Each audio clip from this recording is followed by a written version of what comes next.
Call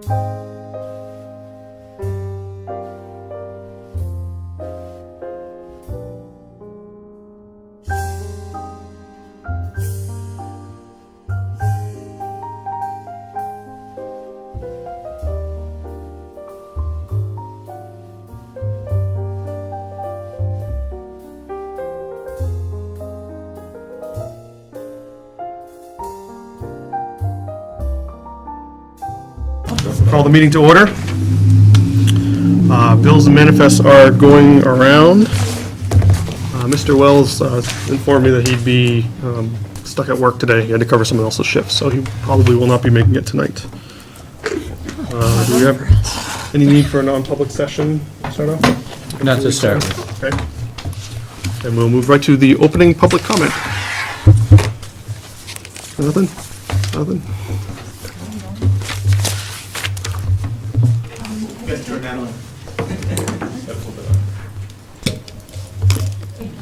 There were just a couple of things I wanted to ask you about tonight. One was the comment that I made in public session, in the public hearing last time, about ratifying the election result.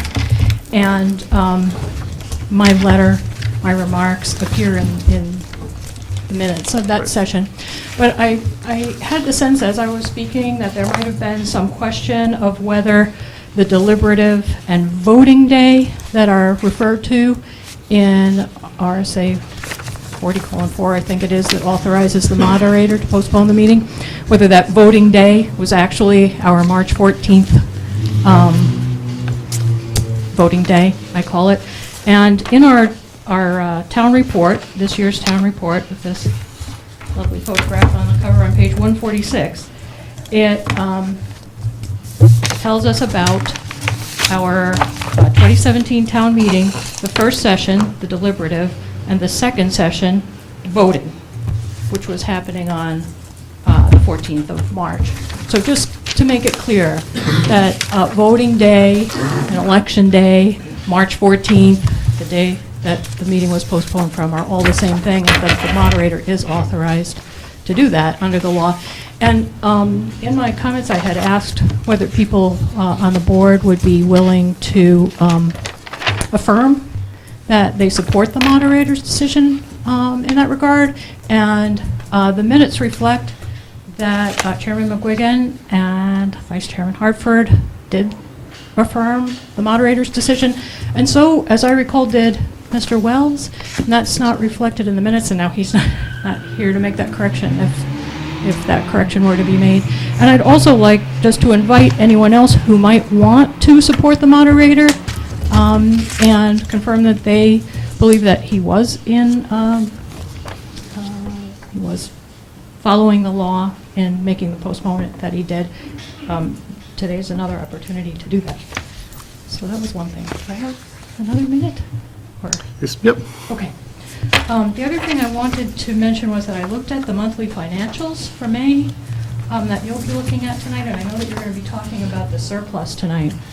And I just wanted to make clear, I think it probably is very clear, but that there is, according to this month's monthly financials, a $151,000+ balance after all of the year-to-date expenditures and all of the encumbered funds are accounted for.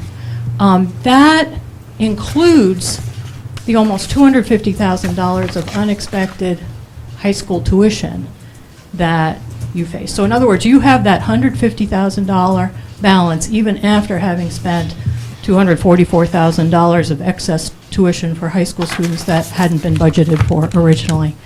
Now, I know the town has given some direction about how to spend that. $72,000 of that excess is accounted for by the vote of the town at town meeting this year. In other words, the reserve funds and so forth. So that amounts to $72,000 of the $150,000. But that still leaves about $80,000 that could potentially be returned to the townspeople to help pay next year's taxes, for instance. And I did notice, just looking at the April and May financials, that there's an additional $30,000 on the special education line just for May and June, apparently, a new $30,000 expense that didn't appear in April, presumably because, you know, some new student or some new need of a student who has special needs. That's just $15,000 a month for the next 2 months. Presumably that, you know, continues into next year, may well. I know those sorts of expenses crop up, but in any case, just does seem like a good year to return surplus to the townspeople, if you can see your way clear to doing that. Thank you. Thanks. Any other public comment? Any other public comment that board members would like to make? Yeah. Ms. Bender. I'd like to state for the record that I support the moderator's decision. Thank you. Anyone else? I Hartford. would like to give kudos to Miss Plord and the whole drama production of Willy Wonka that went on last week. It was phenomenal, and the kids looked like they had a great time, and I know that I've heard from many people in the school and parents and everything that it was a wonderful production. And it was, because I was there both nights, but it was phenomenal. The kids did a great job, and so did Miss Plord. Yeah, I agree with that. That was good. Good play. Mr. Nidber? I'm kind of getting a kick out of the moderator issue. I'm tickled to death he did it. But the Secretary of State, the legislature, have all said that he didn't follow the rules. So I'm kind of curious what happens next year if we have the same problem. Now, to me, this should be handled legislatively and fixed. But I mean, everybody other than school board members and selectmen and things, you know, the legislature has clearly stated, and the Secretary of State has clearly stated, and I really don't understand that, but it would be interesting to get into that the rules weren't followed, and that we should have voted on that day. And I'm awful glad the moderator did what he did. And I wish personally that it would shine a light on it and we could fix it so that it, in the future, I was explaining, walking out of here the last meeting to Bree, the reason for the March election is simply for farmers. It's a 200-year-old thing. The farmers didn't want to come in April when they're planting, in May when they're working on their fields and things. We could easily, in town, or in other towns have, change the date so that we wouldn't have a problem later. But legislatively, and the Secretary of State have both said that what was done incorrectly, and that's why we had to, and the town had to ratify what they did. But I'm glad Hal did what he did. Thank you. Great, thanks. We're going to close the public comment session and move on to our school board business. We have minutes to approve. I think there's some minutes from our, well, I think our public hearing minutes are separate. Motion to approve May 4th public hearing minutes. Second.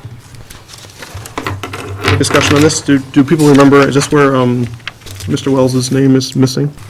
They're missing it. Okay. Any further discussion on these minutes then? Seeing none, all in favor? Aye. Any opposed? No? Well, Motion carries. I apologize, actually, it is on this one too. Well, no, that's the call to order. Wait a minute, what is it? Hang on, I'm sorry. We're approving the public minutes of the public hearing. Public hearing ratification, but then it says call to order. Yeah, because that happened because we did that first. Okay. The motion carried. Motion carried 4-0. to approve these. As written. So we did the public session, we had the public comment, and then we called it to order? The meeting, we had a public hearing, then we closed the public hearing, and then we had our regular school board meeting Okay, so following that. Mr. Wells's name is missing from the line 102. On that one. I was thinking it was just in the minutes. My copy doesn't give me the line numbers for some reason. Oh, it's page, sorry. What's the Oh, number? actually, The call to order. so Oh, really? these minutes. All right, do we want to reopen, do you have a motion to reopen these then? We already voted on them. Yeah. Want to reopen them for amendment? To correct them. All in favor of reopening these to amend them? Aye. Aye. Okay, I'm going to reopen them. So the request is to amend it to add Mr. Wells's agreement as well at the end. Yes. Everybody happy with that? I don't recall exactly, but, I remember him. okay, all in favor of the minutes as amended? Which, wait, So this is the public hearing. It's in both of them. yeah, I'm confused the way that they're structured. Yeah, it looks like we don't. Yeah, I Um, thought that was weird too, but I guess that's the way we did Okay. it. On line, I can't see the lines on all these other pages, but the first one where you can read line 25, it's on page 10. No, we're still on Packet. we're still back at the public hearing. Oh, Yeah. we're not that far yet. Okay, Yes. Yeah. never mind. So all in favor of the minutes of the public hearing, approving as amended, to add Mr. Wells's agreement? Aye. Any opposed? No. Motion carries. Okay. Now we'll move on to the Overlook the minutes for minutes. May 4th. Right, May 4th, Northwood School Board, public session. I'll make the, good. Second, any discussion on these? Line 25. Okay, Vice Chairwoman Hartford moved, seconded by Chairman McGuigan to accept, should say with regret.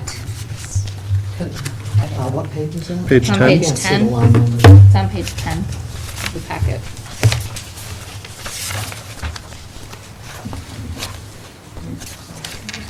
Another one. So do we want to leave the public hearing minutes in with the school board public session? Or should they be somewhere else? I don't, I mean, I can they're- actually mark them. they're duplicated, so they don't need to be in both places. And if I mean, we, I can just Oh, I separate see what you this mean, to yeah. make it so right, yeah, that'd be good too. we do Yeah, the public hearing. Yeah, have public hearing be one thing, Yeah, Regret. and then, then it won't be as confusing. right. That's how you say So I would it. say that we remove the public hearing, You regret? Yes, yeah, Instead of bullet one, all the way up to Right. bills and manifest review. where I have to sign that. Yep, Shouldn't say appreciation. and in fact, That's weird. yeah, well, the other ones, we'll still get a little bit of overlap, but, Yeah, And then I had on page 11. Oh, on sorry. page one, I'm sorry. Page 11. Yeah. It's line 52. I think you can finally see the Oh, pages actually, I on can see that them now. one. Should the motion be 401 with the abstention instead of 41? yeah, that's,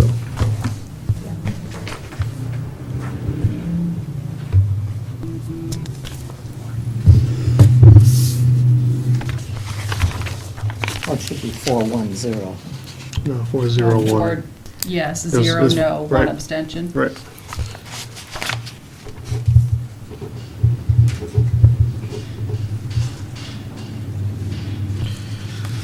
Anything else with these minutes?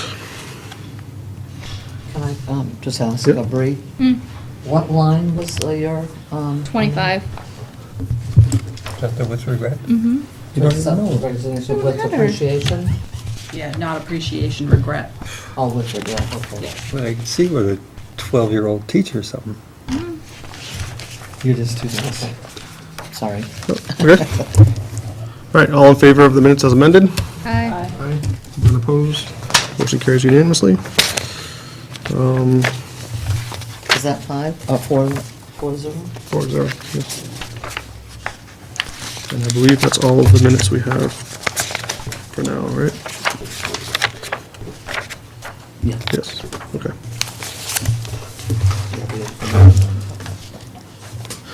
All right, so we'll move on to the business administrator's report. Ms. Whitmore. Good evening. Financials really haven't changed too much.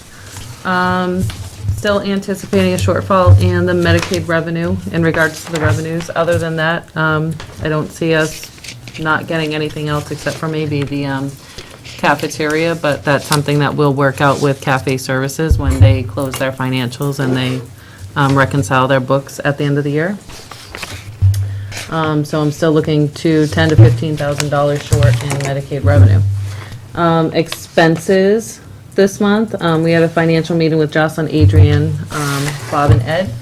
There are certain lines that we are still anticipating, such as the substitutes and stuff like that. But other than that, there's not too many anticipations right now because everything is either has a PO or we've accounted for it.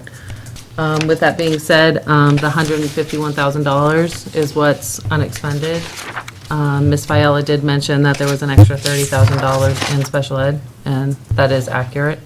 There's a student that we did have here that was placed elsewhere, as well as special ed let me know that we need to bill for the alt ed program that's upstairs as well. So that's a give and take kind of thing. What I did is I just put a PO in place for a third for each district for now, but that's kind of just a placeholder because that basically, half of that salary gets paid out of a grant, and the remainder of that salary gets paid out by how many students were from each district by how many days. Sometimes we can have one student for 5 days, sometimes we can have, another student for the entire year. Since I don't have that information from special ed right now, it's kind of hard for us to bill out what it is, because we divide it by the district and the days for each student. So, You will get that information, I assume, soon? You'll be able to... not until That'd be reconciled at the at the end of the school year, yep.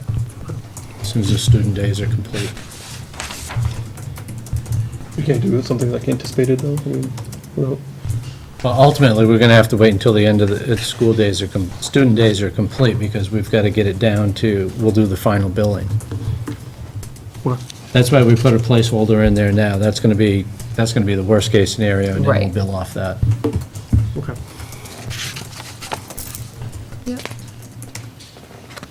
So other than that, are there any specific line questions in the financial?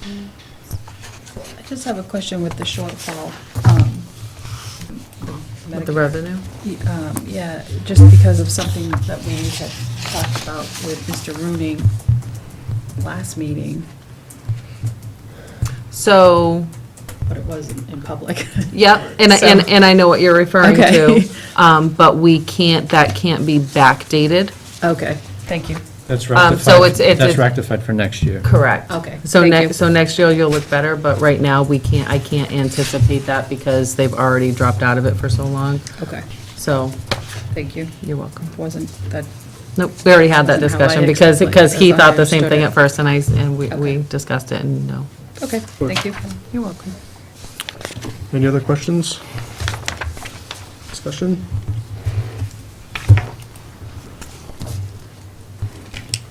Okay. And then you have the year-end fund balance projections and the surplus discussion on the agenda. So the year-end fund balance anticipated is 151,000, I assume. That's your unexpended. Yep. And then what I would do is I would take what I've been working on it today, the shortfall for 15 for Medicaid would leave you about 136. What about- And then you have your capital reserve fund balances, 72,000, so that's $64,000. And what about, does that take out the Insurance, insurance 17,000. differences? That does not, I have not touched that. That was That 7. 151 includes it, you mean? Includes when you say you haven't touched it, that includes, I haven't done anything with the insurances. so that 64 includes that still? Yeah, the 151 includes that. Yeah. That was 17,000-ish, is what you calculated to be last time. Yes.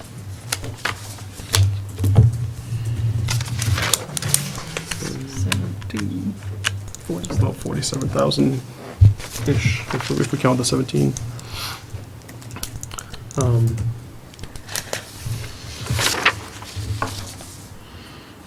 Ms. Young, are we going to have a request for surplus in your report, or should we do that Yeah, there now? was one last meeting. There was one April 20th that I can bring up. I don't have it with me, but I can bring it up. I in my- brought it. Thank you. It's got Would you like, writing on it.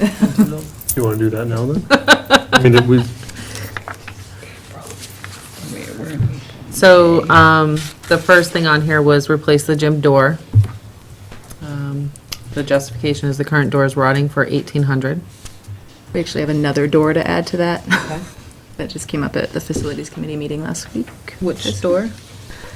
By the kindergarten. Mr. Jandeber, do you remember which door? By the kindergarten, yep, Okay. that exit door. And is that the same cost, 1,800? Approximately. Install 2 cameras for courtyard and street towards playground. Justification provides increased video coverage of school grounds. Estimated cost $1,522.4. Schoolology is the item. The justification is that it provides a cohesive platform for technology applications and systems for students, teachers, and parents. And that is $5,250. ask a question about that. Is that a subscription thing or is that a one-time purchase? I don't know. It is both. So there's an initial fee and then it's, I think, $3,500 a year afterwards. $3,500 a year. Which is not in our budget for Right. next year, Right. right now. And replace the 7-8 lockers that are 29 years old in the, I think I already said, grade 7-8, for $31,000. And that, as I said on April 20th, was really intended more to be a conversation starter than a full-out request. And then we had field trip requests, but I'm assuming That was those have been also- taken yeah. care of. We have an artist in residence, did that. And consider requests for field trip funding, duplicate.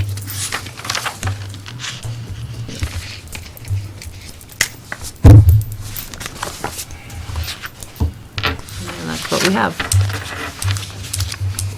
So is that a list we have?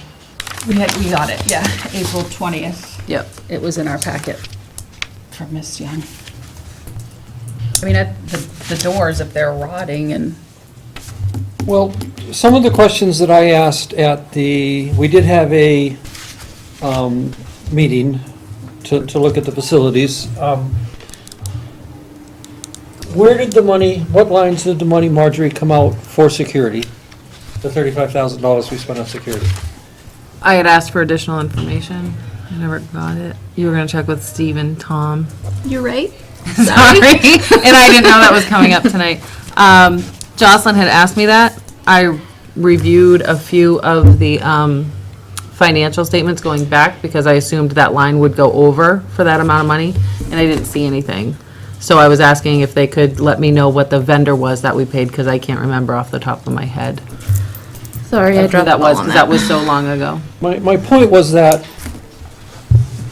we budget, so we must have some lines somewhere in the budget that we pay for security measures out of.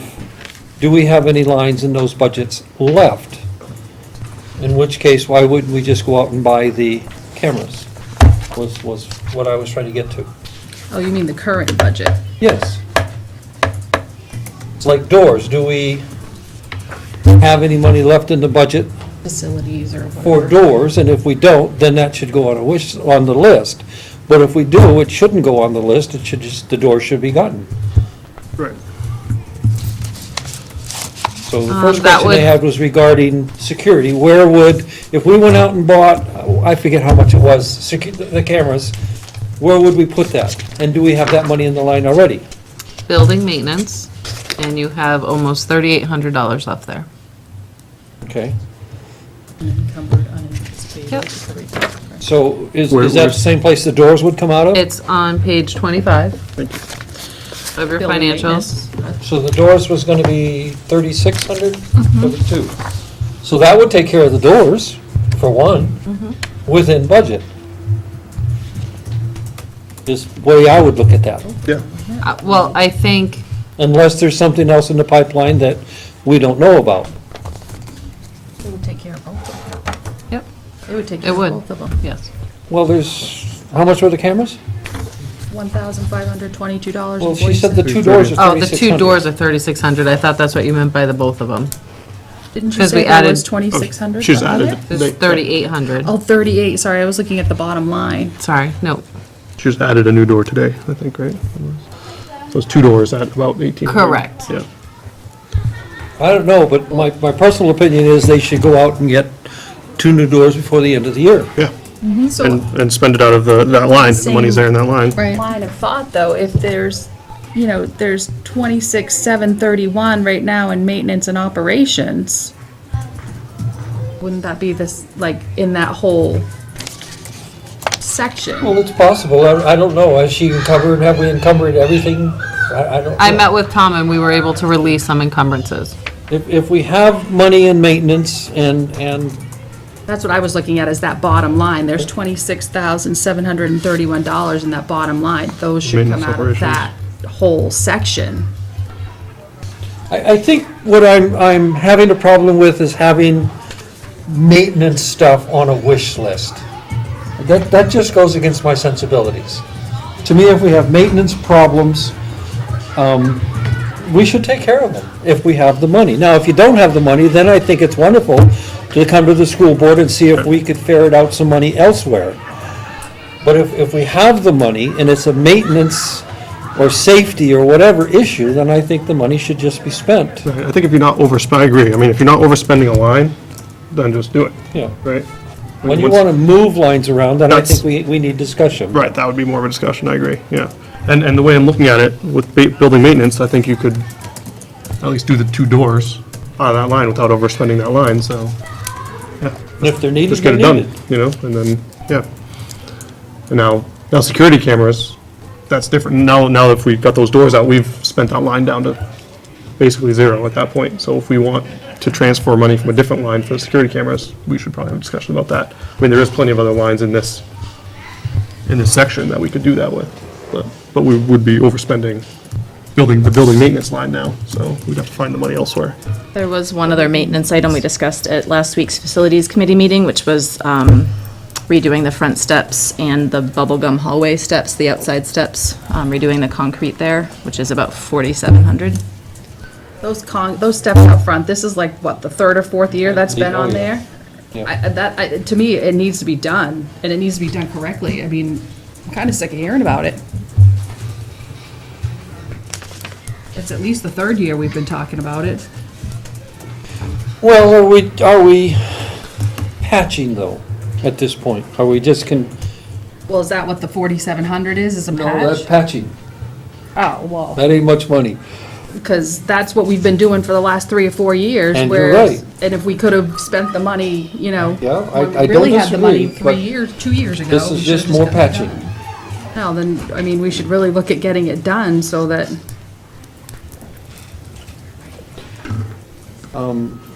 What needs to be done in the front steps? We talked about it with Tom last Friday, I think smoothing out the concrete or relaying the concrete on both the front steps and the steps at the end of the bubblegum hallway. I know what's wrong with the bubble gum steps, I'm just not really sure what's wrong with these steps out here. Is that kind of left over from the car damage? That is a good question. Hold on. I mean, they look pretty good to me. We have had a lot of trouble with those steps. Got a lot of work done on those. Front entry pressure wash, cut an expansion joint from stairs to retaining wall, and clean up voids. And then stain the steps and entry to blend colors. Could you read that again? Yep. Pressure wash, cut an expansion joint from stairs to retaining wall, and clean up voids. And then a separate item is stain the steps and entry to blend colors. So that's not really the steps, that's like that retaining wall between the building and the steps there. We don't have a pressure washer? You're probably the wrong I person to do ask. not know. I can find out. I don't believe we do. I was gonna say, I don't think we do. I can lend you one.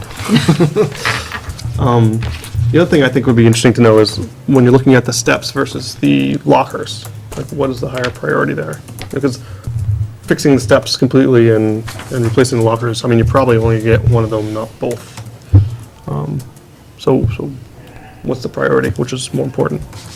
Maybe only answer that now, it's just what to think about, maybe. There was an interesting, we had our first meeting, SAU meeting on the auditing. And one of the things that came out of that meeting is if it's not something that you're going to use this year, you shouldn't really spend the money, which I thought was kind of interesting, right? So we would have a hard sell saying we're going to use those lockers this year. So I'm just throwing that out. They're being used. New ones. Well, it'd be kind of hard to use them because the perfect time to get them replaced is when the kids aren't using them. I'm think- just I telling think you what what Tim's saying is the that should be in the auditor budget said. then, You can for argue that year. with her if you like. So, Something they frown on, and she admitted that school boards do it, schools do it. But the rule of thumb is that if you're not going to use it this year, you shouldn't spend this year's funds on it. You could say the same things about the steps. I mean, you could say It the same depends thing on when about the steps are everything.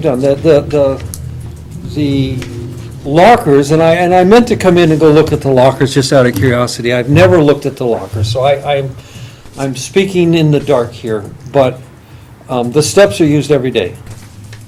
And the steps is a safety, at least the bubblegum steps are a safety issue. It sounds like the front steps is more cosmetic, maybe? I'm not sure. Barbie, what's wrong with the front steps? No, I'm just sick of I'm hearing just about asking them. because you Yeah, heard, no. you made a comment, so I didn't know. No, I'm just sick of hearing about them. This is the third year in a row we've had to do something about them. Okay. Yeah, and then it's popping up again, so this is So, at least the third year and in I a row. agree with you. I just think then, is it time that we back off a little and take a look at it as a project? You know, as fix the steps in total. And if that's what needs to be done, it's just like, I think that we're throwing, like you said, we're throwing But money at that's it. not $4,500. right. That's gonna Right, be- absolutely. Yes. Yeah. But I think it's sort of what I, like the same thing that I had said about when we did the front of the paving and stuff like that. I feel like we're just throwing little bits here and there where you could, do So maybe we something should bigger ask Tom and and make Principal and SAU to go out quickly, and we have at least 3 contractors here in town and many others around. I can tell you right up front, though, they're all busy. They're just busy. But, if we got a bid and work was started at the end of June, before the end of the year, we would be perfectly legal to fix those steps. Well, and if you're saying the bubblegum hallway steps are the bigger hazard, then absolutely, we should Well, take that's care of minor. those. We're talking a little bit of money there. That can be fixed easily. Let's do this. All right, this is okay with everybody. It sounds like we agree that the building maintenance fund should be spent appropriately. And then, once, So that's 2 doors, right? you're right, it's gonna be the 2 doors most likely, and then that's gone, so. And then, at our next meeting, let's have a final list of, a prioritized list of, requests for building maintenance Our next out of the meeting? surplus. Our next meeting. If we are even considering the front steps as a major thing, you need to start getting bids now. What is our bid threshold? Yeah, we could start getting bids now. I have no Exactly, yeah. problem with doing that, yeah. I mean, we We'll should. just put a we should- 10-day turnover on it, Yes, Yeah. That's because it. otherwise we Yeah. won't make I think it. it'd Yeah. be less than that. 7-day turnover, Yeah, 24-hour turnover. because your first meeting's June 1st. June 1st, is that too late at that point? No, we can Okay. do, Not we to can make the do it. decision, it's too late to say, go out and get bids. Oh, sure, yeah. No. Right, yeah, so, yeah. Just so if turn we it get the over bids quick so we done- can get it to them. We may be hand delivering it to the meeting, but Right. we'll put a short turnover on it. So can we ask the facilities committee to get together and figure out this list of what we need to do? You think we could do that? I can meet anytime. Okay. There's no time I can't meet, almost. If we're gonna do an RFP on it, we really need to do the RFP tomorrow or Monday. If we're gonna get a Yeah, turnover. yeah, let's do the RFP then. I think everybody's in agreement of that. And then on June 1st. RFP for the repair of the front steps in the steps of Bubblegum Hallway. I mean, just because we put an RFP doesn't mean we're going to actually do it, right? If it comes up. Is it repair of the front steps or a full replacement? It sounds to me like we're talking Full replacement, replacement. you know, I think you're talking $10,000, $12,000, $15,000 now. But, Well, I think we need to find out from somebody that knows what they're talking about if that's what's needed, instead of throwing and that's fine. $4,500 at it for the last 3 years. Yep. Is it time to do something about it? I'm not saying let's just do it, because I don't know anything about that type of work.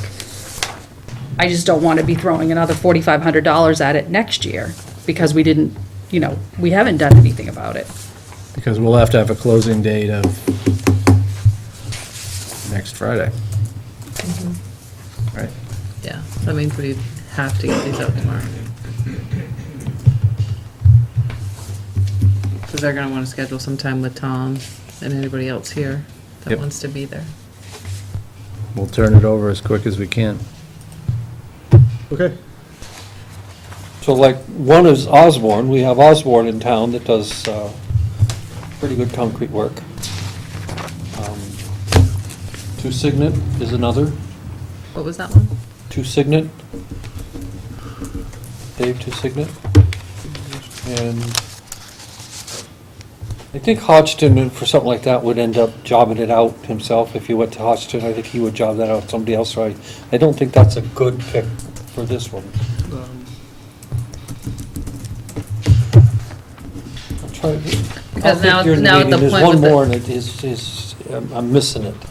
With the turnaround time and everything, we're not gonna be able to advertise in any of the papers. So this is pretty much where you're either gonna have to send it out, post it on websites. Yeah, you can Yeah. call them in town too, right? Yeah, we'll have to. Yeah. We'll have Well, to. no, if you tell us who to contact, I mean, we'll Yeah, just send them a bid directly. Osborne and Dave are both local. There's a guy who lives right on Route 4. We'll contact as many as we can. What's his name? But Marjorie's right, I mean, we don't have time to post it in the paper, so if we're going to turnover by next Friday. They'll go on our website, the Northwood website. Sure would be nice to have a CIP.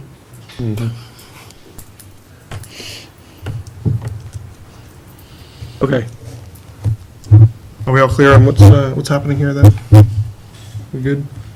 We'll probably do the doors now and then we'll expect a list. And then, did you want to go out to bid for the lockers? I'm only saying that because after the last meeting, we weren't clear, so we have the RFP ready to go. But, I'm in favor of having as much information as possible when we make our decision. And putting an RFP out, I think, doesn't bind us to actually doing it, right? no, I it mean, doesn't, but it does frustrate the vendors. That could be tough to get the lockers by next meeting. I mean, the steps, we can physically call people and go there, but it's not like we've got, 5 locker vendors And the lockers is a lot of money. We have close to, by, so.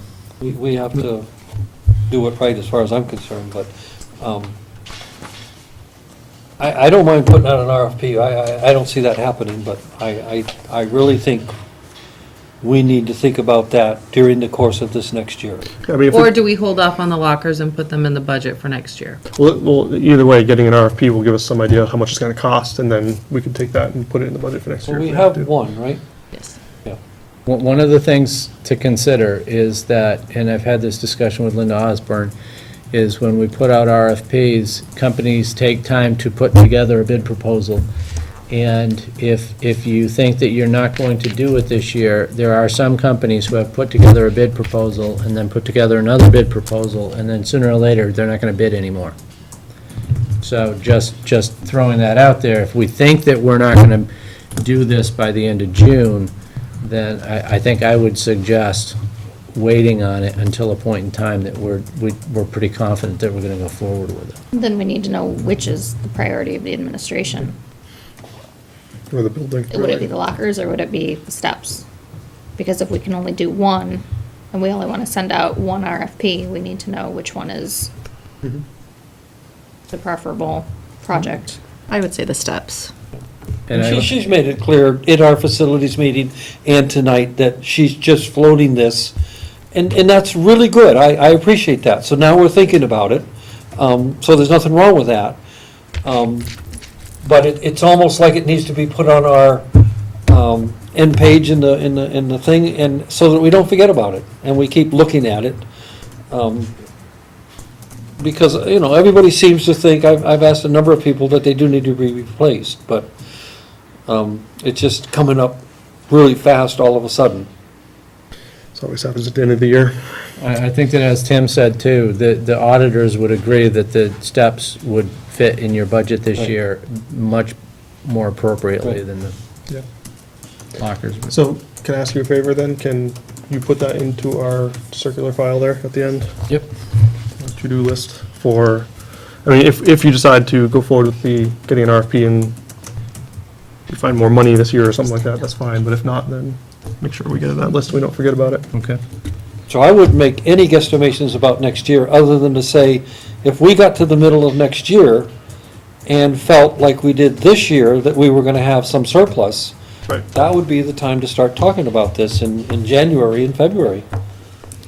And if things, you never know what happens, but if it looks like, that's the time to go out on RFP on the lockers.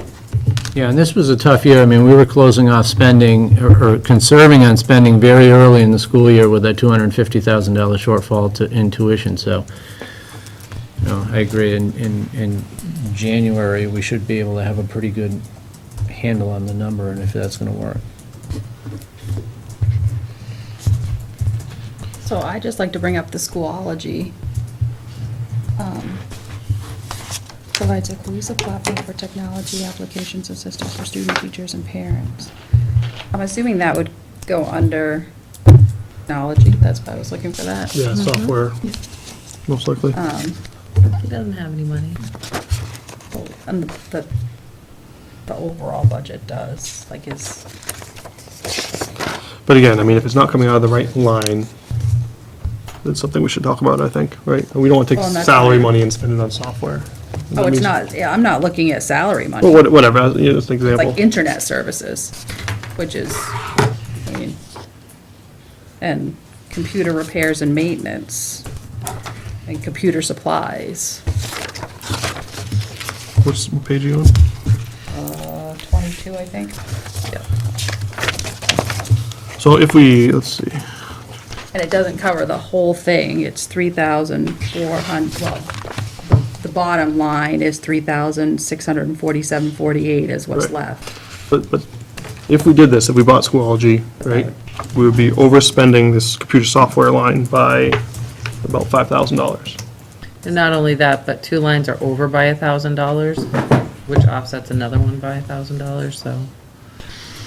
We told him he could overspend a couple of lines as long as he left money there to cover it. Also, keep in mind, we do need to purchase a smart board for the new kindergarten classroom, Okay. so that's about 4,000. I think that's in here. Yes, as we're talking about technology, I want to make sure everybody understands the complete picture. Good Well, and I 4,000. had a question about that anyways from your minutes too, so, or not minutes, Her report, we'll get to that. So I would say, probably that we don't want him spending that without approval, because it's an overage on that line, but a significant amount, right? Well, I'm not saying spend it without the approval. Okay. I Okay, thought I that's thought what she that's- was coming with. No, I thought that's what she was coming with, is asking for the approval for these things. And then Tim brought up, well, these could be spent off of that line there. Right. So I wanted to have the discussion about the Schoology. Are we not having the discussion at all No, about we- these? no, it's fine. That's what We I'm did- saying, we is I discussed it. wanted to open the discussion about the Schoology. Talk about the camera, Jeff, either. Just because it sounds like, I don't know anything about it, maybe you could explain it a Sure. little bit more as to what it will do and what it will help with. So right now, kids have, and teachers have, all sorts of different websites and online applications that they go to. So they have all sorts of different URLs that maybe they have bookmarked somewhere, but it's still separate things that they have to type in or go to. Schoology will allow sort of one central location for all of those accounts to be housed. So I, as a student, log into Schoology and I see my IXL, my Wonders, my Go Math, all of it is in one place, so I'm not having to remember different usernames and different passwords. It also provides interface and communication for teachers to families and vice versa. It can be accessed from anywhere, school or home, so it's just kind of a nice way of centralizing all of the various and continually increasing number of internet applications that kids are using.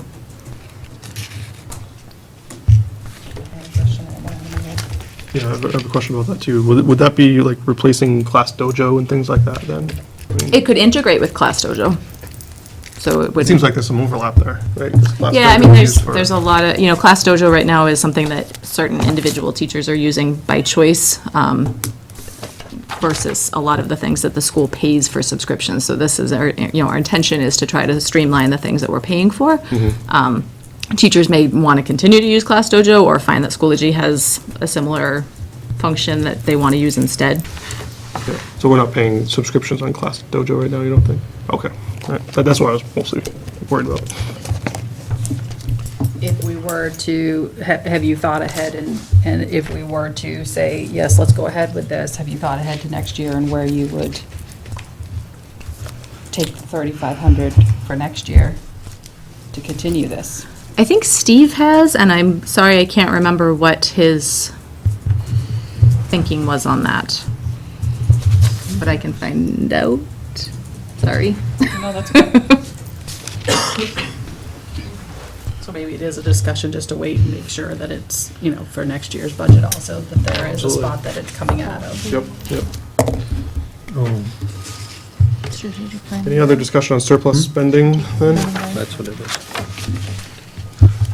So, by my math, and I could be wrong, we may end up with a surplus of approximately $43,000-ish.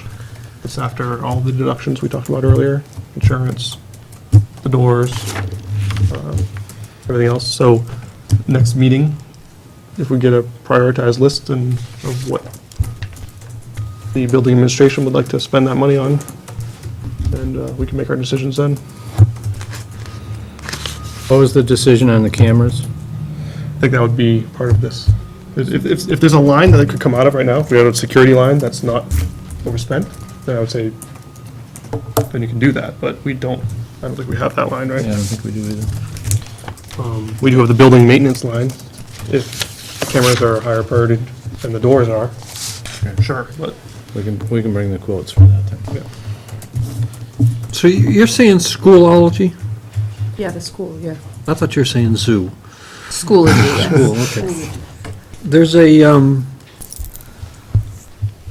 program, starts with a Z, that Nottingham is going gaga over. Do you know anything about that? Does yours start with Z? It starts with a Z, yes. So, Is it Z space? is it Z space? I think that's right. Yes. it Okay, so, yes, I found out about that from Dr. Domsky today. So, Jocelyn and I have been talking about virtual reality. And so I've been doing some research into it. It's called Z Space, which is basically a Right, yeah. all-encompassing computer that allows you to produce the 3D images that you can integrate with and work with. So I was talking with Marjorie about that earlier because there's some grants that you could write for funding on them because they're fairly expensive. My 50,000? guess is that, sorry Gary. That's okay. They're about 4,000 a piece. I've already contacted the vendors for it. I've not heard a specific price yet, but they're willing to come to talk about it. So yes, I was on From that. my understanding, what was told to me was, for instance, you could take a heart, a human heart, and you could turn it and tip it and look at it and go inside it, and it just sounded very remarkable to me. Yes, you have that exact ability. There's also a component to it that I need to look into more, but not only can you do that same thing, Tim, but you can, if the interfaces connect, you can link it to your 3D printer, and so the 3D printer will print that out. So, and we're a Google school, and they have an agreement with Google. So, it seems like we've got a lot of stuff in place for it, so I was asking Marjorie for some basic information to kind of proceed with the grants, see if we could get. Is that anything that could be shared by two schools? Or does each school have to purchase it individually? What it is it's a standalone platform. It comes with a screen that has an integrated, and I'm going to mess up the technology aspect of it, but a hard drive in there, comes with a stylus, and it's cross-curricular areas. You can have a math, geometry, manipulatives, you can have a heart, you can have history, and it comes with a stylus, and with your stylus, you can, if you take the human heart, you can dissect it, you can move pieces around, you can spin it, you can add information to it, so teachers can write lessons and put them on there for the students to explore. The students can actually find out the information and add that, much like an interactive PowerPoint, and save that information. The price that we got was in the vicinity of $5,000 a unit. And then there were annual fees ranging from $250 up over $1,000, depending on what you wanted to use it for. I think it would be very difficult for schools to share that, because you'd be taking hardware back and forth between buildings. The presentation that I saw down in Nottingham, they came in a trailer, a physical trailer, that they had it all set up and wired and everything. But I don't think that that's feasible for, I think it'd cost you more for the trailer than it would for, purchasing the materials outright. These would be moved around classes, right? That's what I was gonna ask, is like, when you say per unit, what does that mean? I would anticipate that they're not going to be moved around classes, that they'll be put in something like a lab.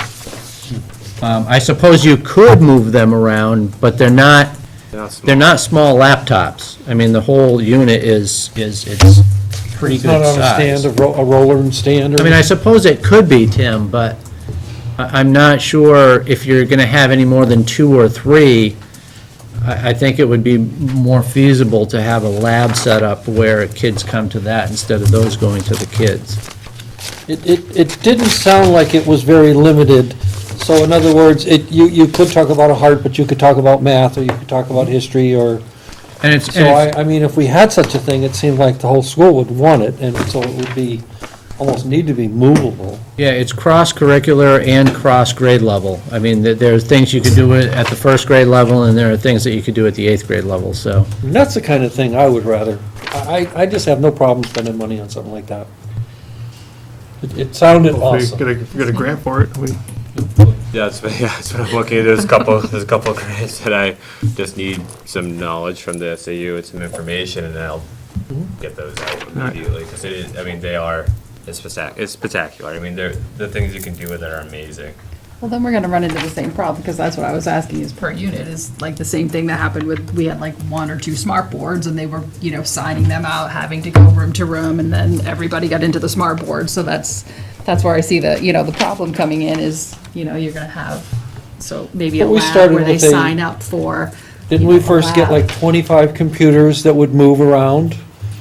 But that's what I'm saying, is like, then teachers started complaining because now, when I want to use it for this unit, I can't, but that's why I'm saying a lab would be nice. 400 times $5,000. But that's why I'm saying it would be nice to have a lab or something like that. I think where the teachers initial have to sign dis- up for the lab. The initial discussion down in Nottingham was to try to get 10 units. Yeah. That way you could bring a class of 20 and partner up.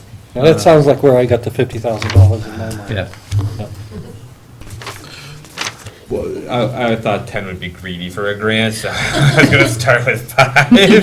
But 10 was the initial number that came to mind. All right, good luck with that grant. I need luck. Anything else for our business administrator? She's here. No.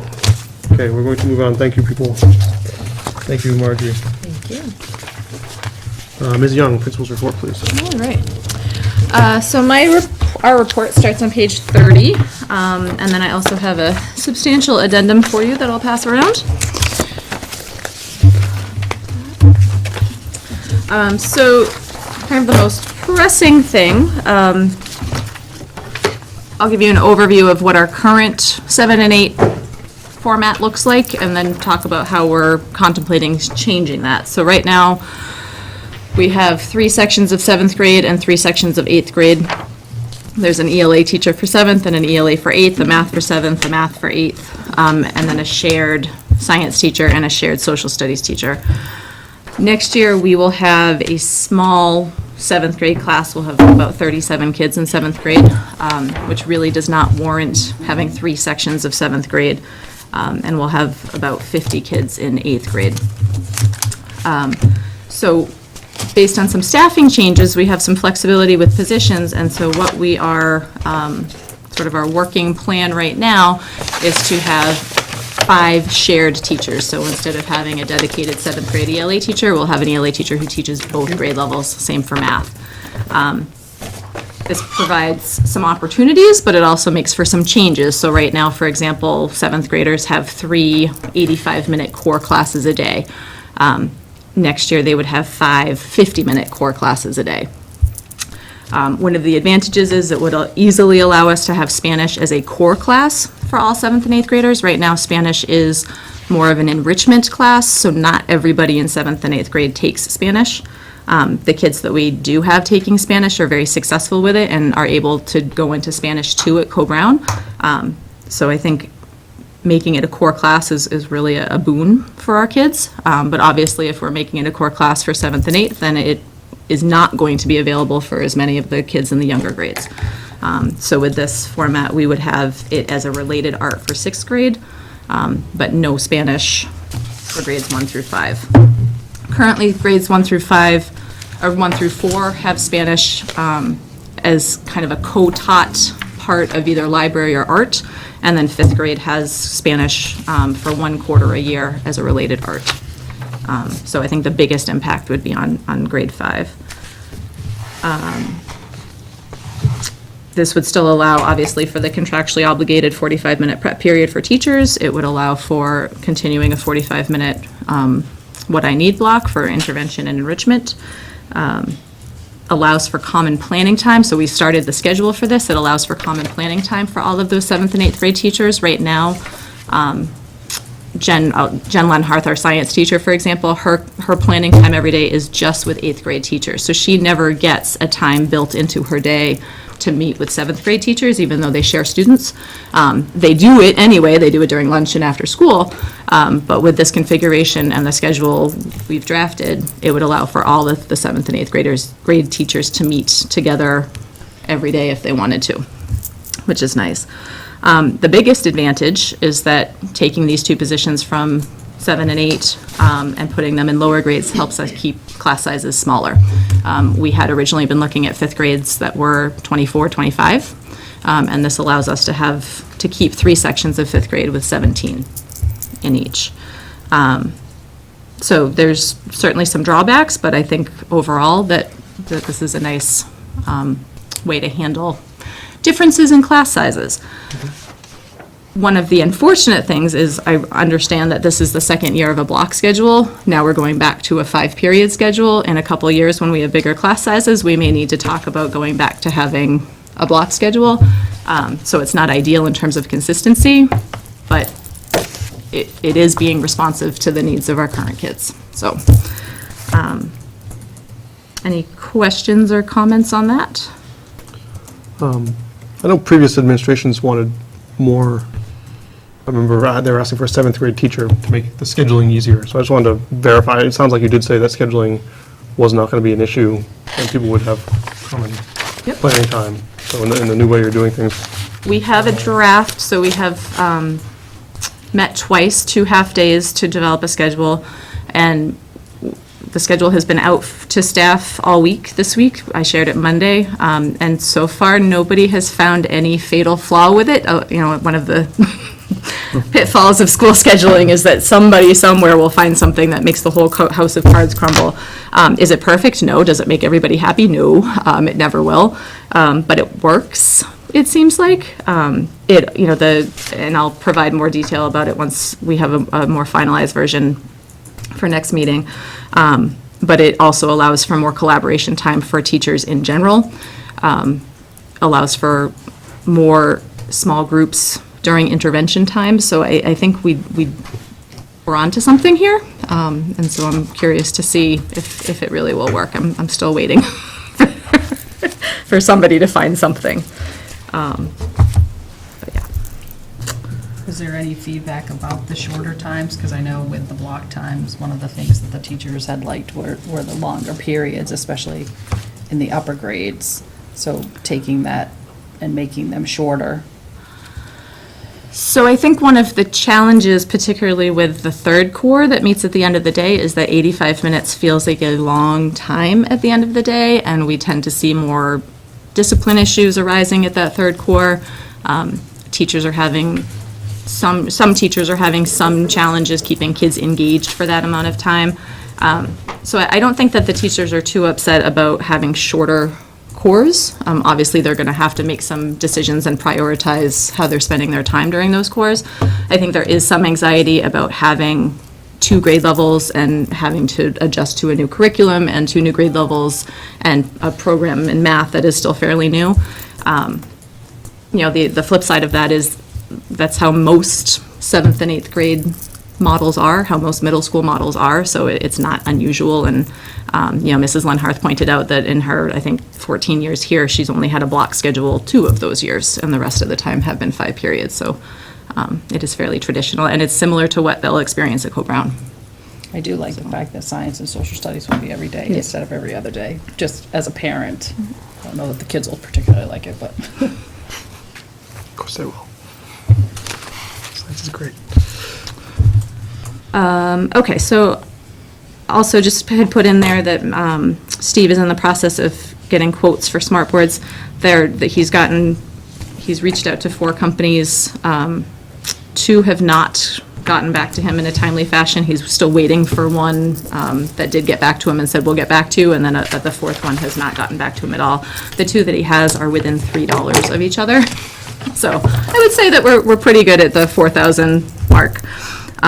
Barbie, you said you had a question about that? Well, I'm just wondering, like, how many smart boards do we have in the school? Like, we're talking about, 7th and 8th grade, like, cutting down on teachers and combining them and everything, and I just feel like there's not one smart board in this school that we can put into that new kindergarten. Right. One of, I'm not saying this one, but one of the movable ones or something like that we can put into the new kindergarten area instead of having to go out and buy a new one. I can ask him. I think one thing is that we want it to feel equitable to the teacher that kindergarten will have Go Math next year, which is a heavy technology component. So we want something that works as well as what everybody else has. So with the change in staffing, we will have a couple of empty classrooms, but we are planning on using those as sort of satellite classrooms. Health classes right now, for example, are taught, if I'm a 5th grade teacher and it's my prep time, there's a health class happening in my classroom, and that's not ideal. Because it doesn't feel like the health teacher's space, and it's distracting. So we were thinking about using them for health classes for, our special ed rooms get pretty busy during intervention time, so being able to break up special ed groups and use those rooms. So I think it would be nice to be able to keep having smart boards in there. Would it be essential? Could we possibly move one of those? I can certainly ask. It would be nice if we could. Yeah, I agree. So I thought I remembered that we put in $10,000 additional in budgeting for kindergarten. For supplies and, That wasn't included in the smart I board? don't know that we did No. do that, actually. That was like furniture and wonders and Go Math and foundations, but not a smart board. Right.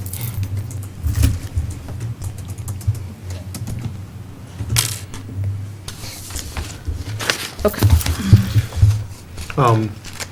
So if you're looking around the smart boards and make a decision on that, I would recommend that might be one of the things you come back with at our next meeting to be spent out of the surplus. So, Also provided an update on testing. People are able to test right up through the beginning of June. So not all tests have been taken for Smarter Balanced, but they have been taken or are scheduled to be taken. 4th and 8th grade did their science kneecap this week, and teachers report that students are working really hard and going right up to the last minute and really taking their time and doing their best work. Tom provided a facilities update, just making sure things are in good repair and clean. He's spending more time mowing these days, which is different and nice. At last meeting, the board had asked for some input on potential curriculum goals. So these are pretty specific goals that obviously you're not necessarily going to tweak, but you may want to consider. So Dr. Kavanaugh had said that, next year we'll have sort of a working draft of an ELA and math curriculum that teachers will then want to customize and personalize and make sure works over the course of the year. So the goal is by the end of next year, we have finalized those documents, which doesn't mean that they never ever change again, but just means that this is our curriculum, this is what we're ready to share with the public and talk knowledgeably about and teach every day. And then, our related arts teachers and Spanish teachers are not quite as fortunate in having curriculum documents that we were able to beg, borrow, and steal from other districts, so continuing to develop those and then refine them once they're done. She also suggests starting to think about a standards-based report card, so forming a committee this summer, working on developing a standards-based report card over the course of the next year, and then implementing that in the 18-19 school year. And then one thing that we really want to get better at is figuring out why it is that kids aren't making their adequate progress. So we know from some of our assessments that kids are not making adequate progress, but we can get better at using and finding tools that tell us why. And that is certainly a role that the new curriculum director will help us to play. And, some of those might be things that we purchase or acquire or use, but some of those things might also be things that we develop on our own. And there's real value in teachers creating their own assessments and talking about what it is that they're assessing, and then developing their skills in having some inter-rater reliability so that everybody is looking at the same thing in the same way. So those are some curriculum-related goals. And then the last thing on my original report was we had a check from Hannaford Help Schools for $291, and at our monthly, Adrian and I meet with the president and vice president of both unions, and at that meeting we had talked about how fun but also kind of good for school spirit it would be if we had a Laker Monster costume, and Julie Dwarin had found one, and it's about $400, and Adrian would love to wear it. So we were contemplating using the money towards that, and then we'll figure out what the other $100 will come from. So we're looking for your input on that and approval if you're comfortable. Motion to approve the $291 from Hannaford Help Schools for use as you see appropriate. Thank you. That didn't take you very long to say yes to that. We will make sure to share photos. Yes, please. I'll second that. Is there discussion on that? Only if we see photos. Can I ask, does Hannaford Help Schools, do they have any particular, when they give us the money, is there any direction they give us, or is that just we can use it for whatever we want? No, and I had asked Marjorie because I wasn't familiar with it, and she had said it really historically has been administration's discretion in terms of how it's spent. In the way back past, it was one of those things that was put into student activities, but because student activities can only be used for strictly fundraising for the students and to be raised by the students, so we had to start putting it back into the general fund. I personally wonder if there's something better we could do with it. As much as I'd like to see you in a costume, but I don't know. I think it's a wonderful idea. All right. Any further discussion on this? All in favor? Aye. Any opposed? Nope. Motion passes unanimously. All right, and then moving on to the addendum that I passed around a few minutes ago. So May has been a very busy month here. So the top of that is sort of a summary of the recent events. Last Monday and Tuesday, we had our curriculum nights. Monday night was the upper grades 5 through 8, and the science fair. There were a ton of people in the building. Everybody reported that they had much better turnout for that night than they had had for their open house in September. Kids were really excited to show. There was excitement and energy in the building. I got a kick out of being in the book fair and seeing the younger kids who were there with their older siblings, like pointing out the books, like, oh, my teacher read that to me, and oh, that's a great book, can we get that? So both of those nights were really well attended and fun, and the kids really got a kick out of being able to show off all of the learning that they've done this year. As Barbie noted, Willy Wonka Jr. was very well done and enjoyed by large audiences on both nights. Adrian got to see it Wednesday night, and I got to see it Thursday night. And win a chair. What? And win a chair. Yes, I did. Oh, you won the chair? Yeah, how ironic. Who was doing the drawing? A child. Has no affiliation with me. She picked that child too. Somebody asked if I rigged it, and I said if I had rigged it, I would have won both chairs. And then this week, Lynn Lyons was here on Tuesday night, and she presented a lot of information. There were about 40 people there. She took some questions and talked to people afterwards. People seemed to, find it very helpful. She gave an overview of sort of all of the dynamics and factors that can contribute to childhood anxiety and what to do about it. So I thought it was great. Last night, first grade put on a great concert. They were adorable. And that was very well attended. And then tonight, we missed it because we were here, but third grade had a performance that looked like it was well attended as I watched people walk out. So I just, want to give a shout out to everybody at Northwood School and at the SAU who has worked to get all of these events organized and executed well.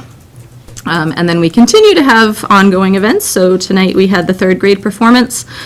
Tomorrow night we will have the semi-formal for 8th grade, which is exciting, and we'll also send progress reports home tomorrow. Next Friday is our teacher workshop day. Teachers will be working on curriculum, class placement, and previewing some curriculum materials that we might want to consider for including in next year's budgeting process, specifically for next generation science standards aligned materials. June 9th will be our field day. We will do it rain or shine because there is so much going on that there was no good rain date. So if it rains, we will have an indoor field day, which will be a ton of fun. It's a mud day. Yeah. On June 13th, we will do our second semester awards for grades 5 through 8, and then we present the award certificates to the younger grades in their classrooms if the teachers want us to. June 16th is graduation, June 20th is the last day of school, and then we will send final report cards and supply lists and notification of next year's teacher and all that good stuff home the following week. So it's been busy. Also this week, we had Nancy Grace Horton, our photographer, artist in residence, work with our 6th graders 3 days this week. They went around, they had some lessons in photography, and then made their own little individual project of their name spelled in photographs of objects that look like letters. So, a chair might look like a letter H or whatever. So they had a lot of fun with that, and then all of the pictures that they took are being used to create a mosaic, and I think we had showed you at one of the previous meetings. So the kids painted a scene of a Northwood Lake landscape, and then the mosaic will be created out of all of their little pictures. So it's kind of layers of 6th grade student artwork.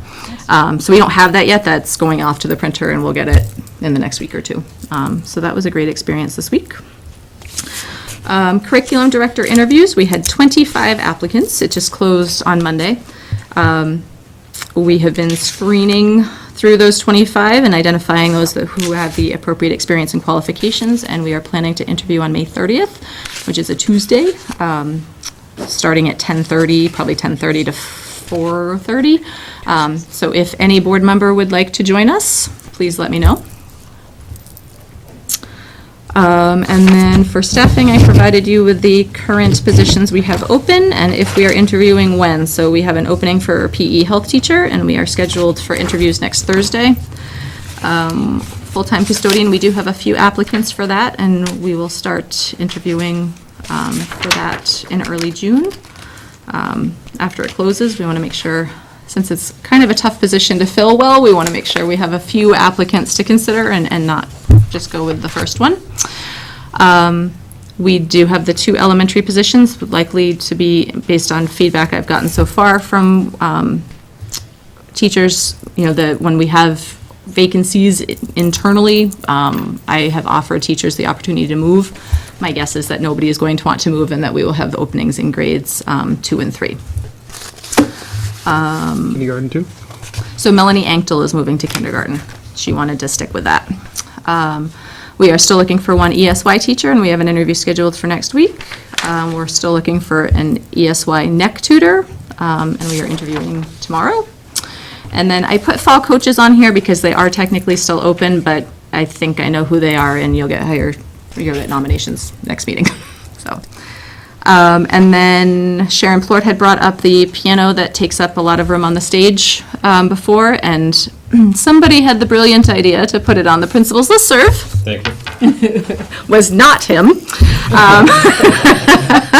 I took pictures of it.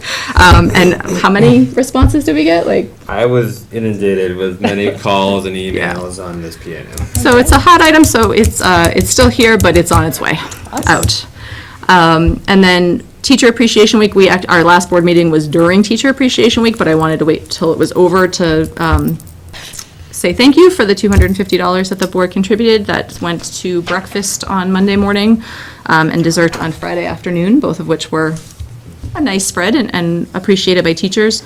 And then Adrian and I each day put some fun but useful item in teachers' mailboxes.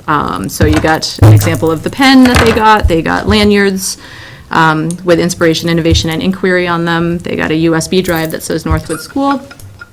Recess whistles, believe it or not, were a really hot item that were appreciated by our teachers. Cool.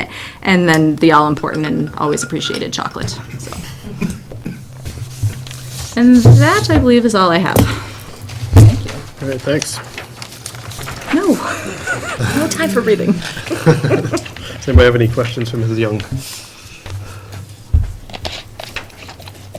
Seeing none, thank you very much. We'll move on to the enrollment report. Enrollment report you'll see on 32 through 34, and I'd be happy to take any questions.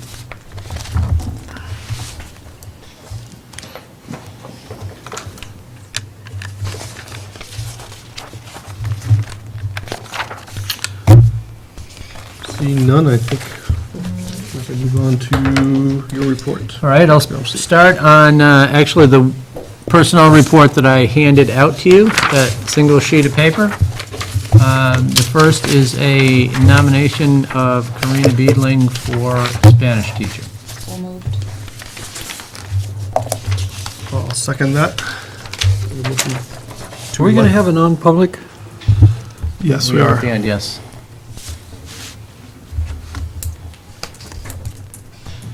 Do you want to wait to do these until then? Till after then. Yeah. I just have a question about, Should we wait? All right, we can wait. We can wait and just and vote this Because after. I have a question on the other personnel report, so.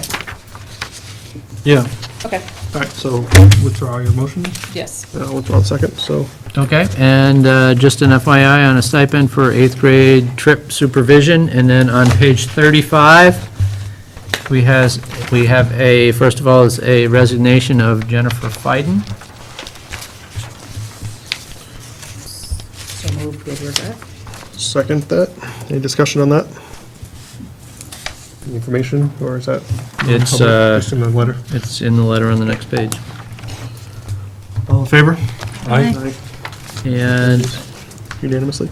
And also one more stipend for 8th grade trip for your information. Just a couple of other updates.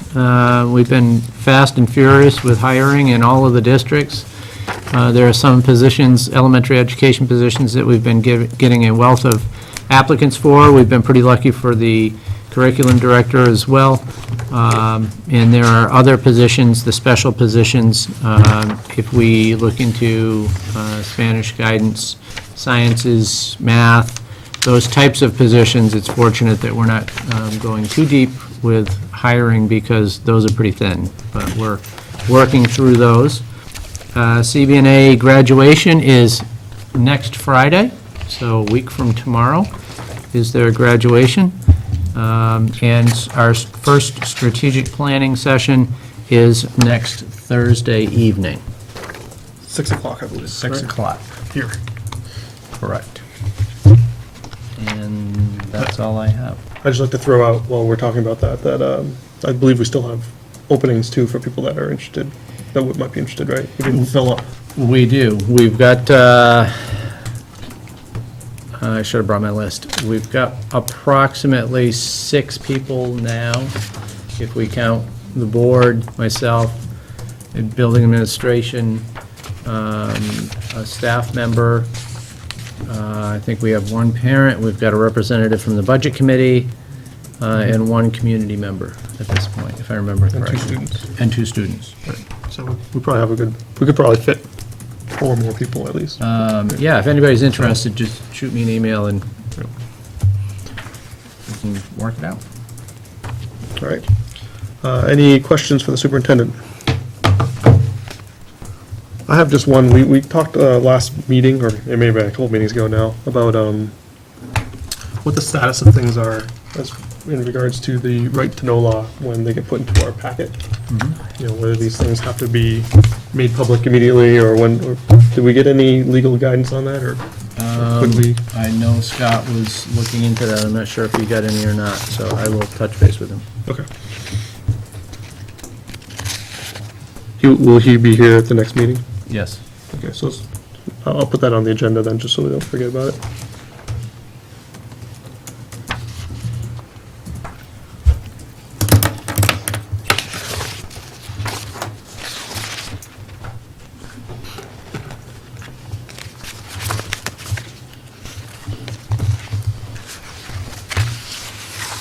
Any other discussion or questions for the superintendent? Seeing none, we'll move to our new business. First up, we have a lease discussion for the alternate route for kids. Any commentary on that? I believe this is set up as a 1-year lease, which if approved would be the same as what you did for this present year. So if I recall correctly, this came up earlier and we asked for a change because it was, did it say something about how it had to be not-profit? And so we had to change the contract? Yeah, if I remember correctly, it came up mid-year because in the past they didn't have a lease, and that's why you'll see December of 16 on here, which takes it through the remainder of the year. But the rest of the wording was run by our legal counsel and was approved. Well, but all right, so on page 38, licenses and permits. Says lessee, the last sentence of that paragraph, lessee agrees to remain a nonprofit organization or have an application pending as long as it occupies the desired premises. Where are you?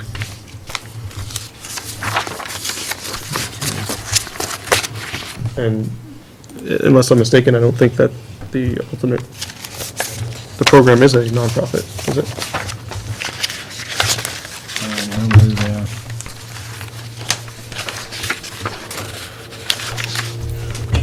So, I guess I would like to see that. Okay. Taken out of the contract, and then we can redo it at that point. So this contract is going, the contract we have goes to December 2016, right? From This is December. going From December 26th. from December, all right. And the new lease is going from when to when? It will go from the first day of school, 2017, until June 30, 2018. And does it say that here anywhere? Are we just looking at this, or is this supposed to be the new lease? This is just a copy of your existing lease. Okay, so, I wonder if there's any way, the only thing I'm uncomfortable personally in here is the liability policy. Things like this get lost in shuffles. So the liability policy goes from 9/27/16 to 9/27/17. How would we make sure that on 9/27/17 they renewed it? I'm looking on page 40. Yep. So it would be nice if we're, Well, this, if it goes, and if they need to demonstrate this for the new lease. So their insurance plan that they will submit to us would be the 9/27/17 to 9/27/18. Okay. So that needs to be If we on have file. that, so we'll have that before we agree to it, the board? Well, the other thing to look at, Tim, is on page 38, number 8, the insurance. The contract does say that they are, during the term of the agreement, they need to maintain liability insurance. Well, I appreciate that, but if they don't and somebody gets hurt, do you think that somebody is going to go after these people who have no money, or go after a school system that has plenty of money? We'll make sure that it's in place. Thank you.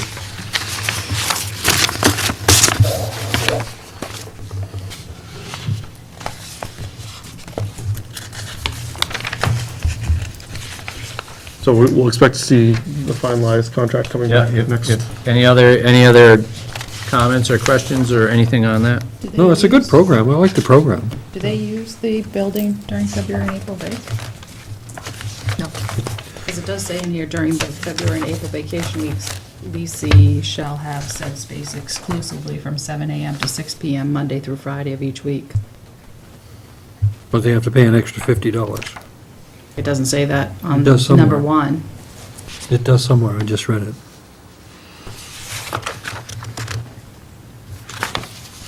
Oh, they're in number 3.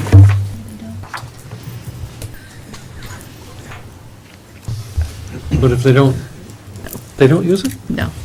So why would we have it taken out of the contract? Or they have the option to use it, I guess, right, if they want to pay the fee. For an additional $50. Right. Do they pay us $5 per student per day?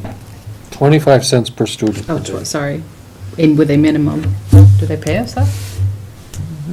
Oh, they do? We don't have an accounting of it, but we do get a check from them Okay. every month or every other month. It's under financials, under the revenue. Revenue. Which revenue would it be? I'm just curious.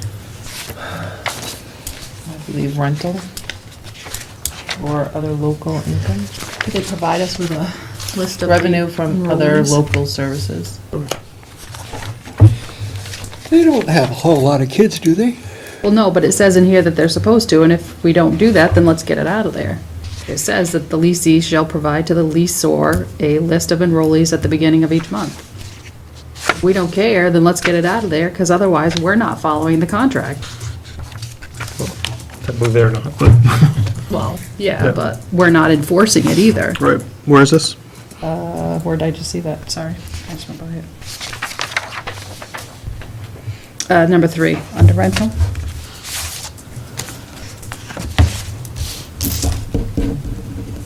Does anybody know how many kids they do have? Any idea? I've been down there sometimes. It can, yeah. 20 I'd to say like 30. 15 to 20. Some days it seems much busier than others, so I think it varies. Definitely fluctuates. Anybody think of any reason why we would not want that list? So I'm kind of with you, I don't see why. I mean, as long as it's. I'm not sure if they still do it. It wasn't so much a list. It would have Numbers. the dates and the numbers. Oh, that, right, Correct. that would, we'd want. Yeah. I'm not sure if they still send it or not. They might still send it with the check. Well, they should, right, because that's how they know how much to, well, the check is, right? So Otherwise- are we getting $150? No, it wouldn't be $150, it'd be like $80 a month? Yeah, I'd say give or take, depending on the enrollment, but. Well, if I read it right, we're supposed to get at least $5. Yeah. A room per day, Right, So that's minimum 20 kids. right, so So we're supposed to get a minimum of $5, that's $20 a month, basically. which, if you think about it, is an incredible bargain for that space. And I'm not arguing, it's for Northwood kids, so I don't mind it a bit, but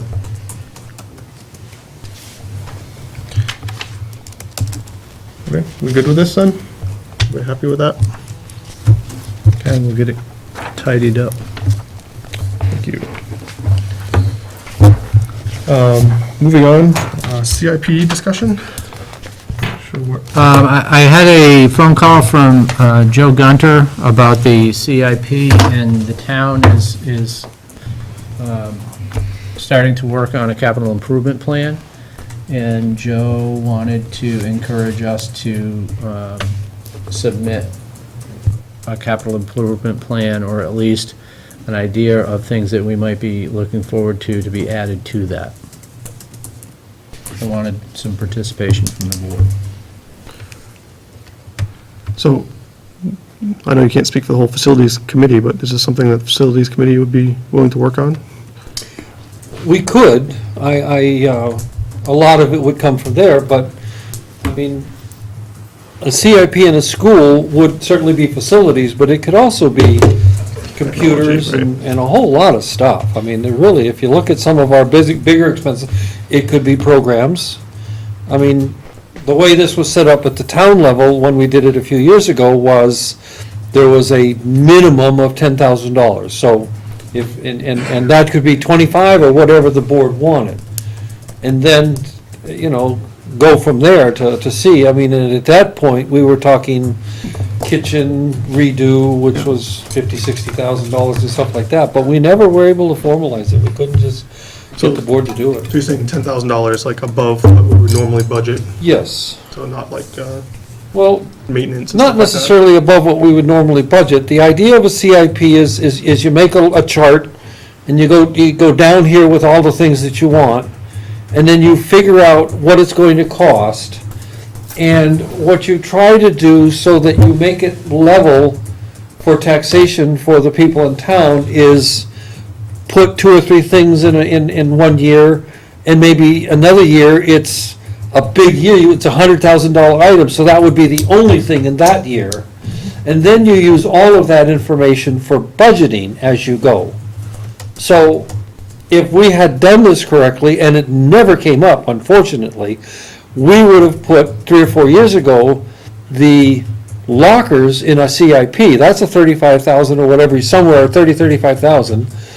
And then it would have been on all of our wavelength, and we could have discussed it and decided that which year we wanted to put that in our budget. It's a wonderful budgeting tool that people just don't do. You know, and the townspeople can see it, you can talk about it at meetings, and, you know, so that they know it's coming up, so that they support it, and all kinds of things. Well, and that's where the plan for the technology comes into play too, like replacing all of the computers that we had talked about with Steve and the smart boards, because those. Parking lot, you could go on and on, playgrounds, I mean, it's, so to do a CIP correctly, just about everybody in the school except the students has to be in the discussion. For ideas, even teachers, even Tom, even the workers for Tom, they all need, the tech people, they all need to be in the discussion for ideas. And then, assumably, the board with SAU help will decide what we would like in the CIP, what we think makes sense, and to put it into the CIP so that we can plan as we go. So with the best thing to do, instead of trying to get all of those people together in one, is to have the administration send out to like Tom and his workers, say well, the yeah, top absolutely. 10 things you would like to see that are $10,000 or more, maintenance-wise, in the building, and then send it out to all of the teachers also. Tractor? Right, but then to send it out all of the teachers, if there's, $10,000, and then to Steve, and, and the administration, and then go from there. The top 10 things from each of them, and then, I guess, I don't know how you'd prioritize that, but, or to look at it. Working together, you would prioritize it. Right, we'd all do that together probably. So, that's probably the start, and maybe we should have a work session to actually sit down, because our agenda's getting filled up already, right? So maybe we haven't had a work session in a while, we could have a work session to actually dedicated to putting together the CIP. I thought the town at the time handled this very well in that they made up a form. And then they took it out and passed it out to everybody. Now, the town has fewer employees, but they made a form and asked, like Barbie said, what would you like? I would imagine, they could probably provide that. Linda Smith could, I don't know if Joe could, but maybe. So that form would go out to, all the department heads, and on that form, you would ask them to please talk to their underlings and get feedback from everybody, as to, and really walk the thing. Does somebody have some grand scheme about a wonderful softball field or soccer field or whatever? And it can go into the mix. A ceiling in the kitchen, I mean, the cafeteria. ceiling, yeah. You're also. Everything, and that's a wonderful, yeah, ceiling and cafeteria. You're also going to have an opportunity as you go through your strategic planning. I mean, that's something that's starting next week, that's going to really bring to light a lot of things that might go into a capital improvement plan. In the short term, the facilities committee could meet and talk about the big ticket items like the paving, the field work, the roofs, what's the lifespan of the boilers. I don't know whether these roofs are 5 years away from being replaced or 20 years away from being replaced. And then that type of stuff would go on immediately on the capital plan. Technology is one that's really pretty easy to kind of get at least a 5-year look at it. But like I said, as you go through your strategic planning, there's going to be a lot of ideas that I would anticipate that are going to come up that would be appropriate for a strategic capital improvement. Well, and not just the 7th and 8th grade lockers, but how old are the rest of the lockers in this school? I don't know. I don't know if some of them were put in later, or were they all put in at the same time? So that would be something to look at, too. Everybody doesn't have lockers, do they? 5th and 6th have lockers. 5th and 6th, yeah. But you've also got the floors, the tile, the rugs, the gym floor. I mean, you've got a lot of things that might eventually go into the CIP. So can we beg, borrow, steal, or create a form and distribute it to our department heads? And at least start getting the feedback. I know strategic planning will probably get us more feedback, but I think this will be useful already if we got that. Was Joe looking for a certain date to have this done by? Because, I mean, because we're getting to the end of the school year, so I was thinking if we, like the beginning of July, if we had a work session, because then it would give people time. Yeah, I I'm think, not answering for Joe in any way, so I just want to tell you that we're on our 6th year, I believe, this is planning board stuff. 6th year for a new, what is it called? That's, what is it? Thank you. We're 6 years doing a master plan and it's still not done. Sooner the better, but they are slower than molasses in January. Well, there's just a lot going on in the school right now, so, I was just thinking. But again, we want to catch people before the summer as well. I'm willing to Right. bet if we had this by September, he would be tickled plum to death. Well, I'm just saying, well, and that's why I'm saying July, if we have our meeting in July, that gives the teachers and the administration and everything, through the end Yeah. of the year to get it into So do we us. want to set some criteria, say, anything Above 10,000? above 10,000 in the next 10 years that are anticipated, bring it up, give us a quick estimate, and then something. And then by a certain date, right? The date being Our last meeting in June, what is that? last meeting in June? That work? 15th. The 15th, We June. actually had a CIP for the school that was incorporated with the town, and I mean, that's a wonderful thing to pass out at deliberative Yep, session. yep. Just pass it out, say, this is our plans for the next 25 years or whatever. Ms. Young, do you think June 15th is too aggressive? So my caution is it's really busy right now, and I don't know that our teachers are going to be able to take the time to really think it through. So I just worry that you're not going to get as robust a list as you might at a different time of year. But then they'll be gone.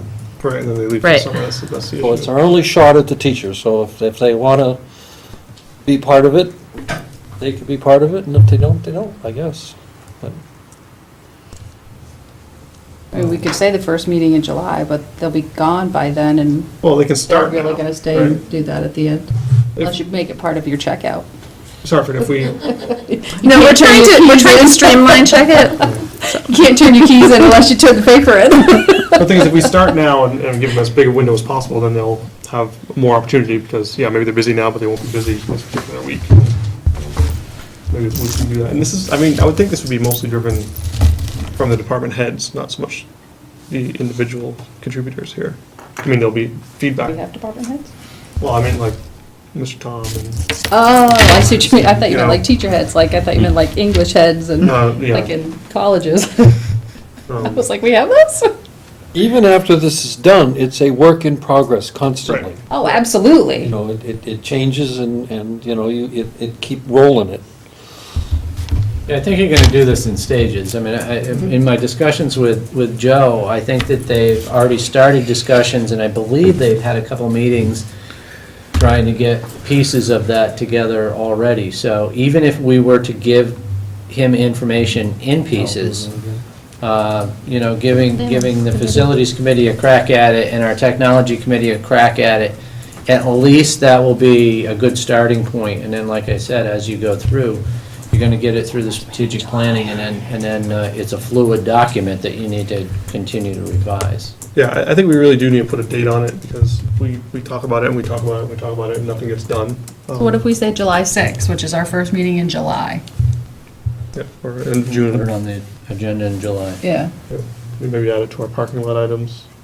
So It's already on the instead of parking lot fir- items. Yeah, It's that's been there what for the about a year. Date on it, I know, that's the why we need a first date. meeting in saying- Well, we- July, so the July 6th. Anything that we have on agendas, we start developing And then- agendas out, so I can tell Nancy to put it on the July 6th agenda, and it'll just be there when we get there. Yeah. But I mean, between now and then, we expect to actually have Yes. some, Yeah. some forms filled out. and- Yeah.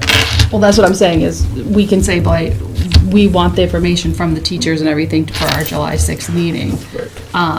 We'll put it together. And then for in this July, we'll 6th. have a, Right. and maybe July 13th, have a, Yeah, or we'll see what what our agendas look like. Maybe in July, we'll have time during regular board meetings that we can actually go over this stuff, right? If our agendas aren't too full, then why not? But if we do have full agendas, then yeah, perhaps we will make a work session for that. I'm just, If you're breaking up a list in your mind, I would throw it at Mike Brigger too. yep.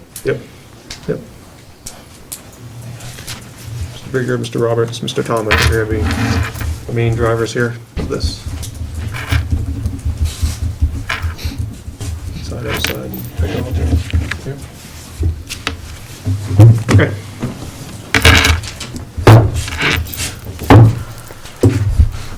We go to committee reports. Have we had any committee meetings? I know the facilities committee did meet, which was good. I think we got all the information from that already from those I parts. think everything from that meeting's been covered tonight already. Okay. We had a technology meeting today. Mr. Robert and some of the other people are looking into going to a Google conference to learn better how to administer and use the Google tool sets, and they're planning on having a grant-funded like personal development day or training day over the summer for teachers to teach them the stuff they've learned from their conference. He's also working on a new website, which looks pretty good, needs some work, but it's getting there. We'll replace the old website, which is, I think he said, 6 years old, and looks it, unfortunately. So he'll be rolling that out soon, hopefully. Clubs? Yep. Go for it. I passed out the club's draft from the teacher's contract.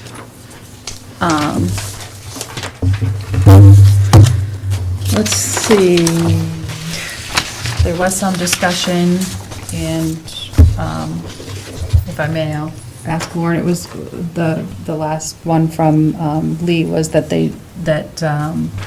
Ms. King did want to increase, so are you just looking at changing like numbers around on that one, so increasing the 6th grade homework club to twice a week instead of one time a week? The other thing, the Connect STEM and engineering with Ms. Dow, Lauren did point out that she is looking at working with Mr. Lovergood, who was here last meeting, with the older kids. She's looking at reaching out to him to see if she can work with him to do it with Connects versus the robots that he was working with. And then there were 2 new clubs, the Bananagrams and the Homework Club for 3rd and 4th grade. Questions? Bring it up.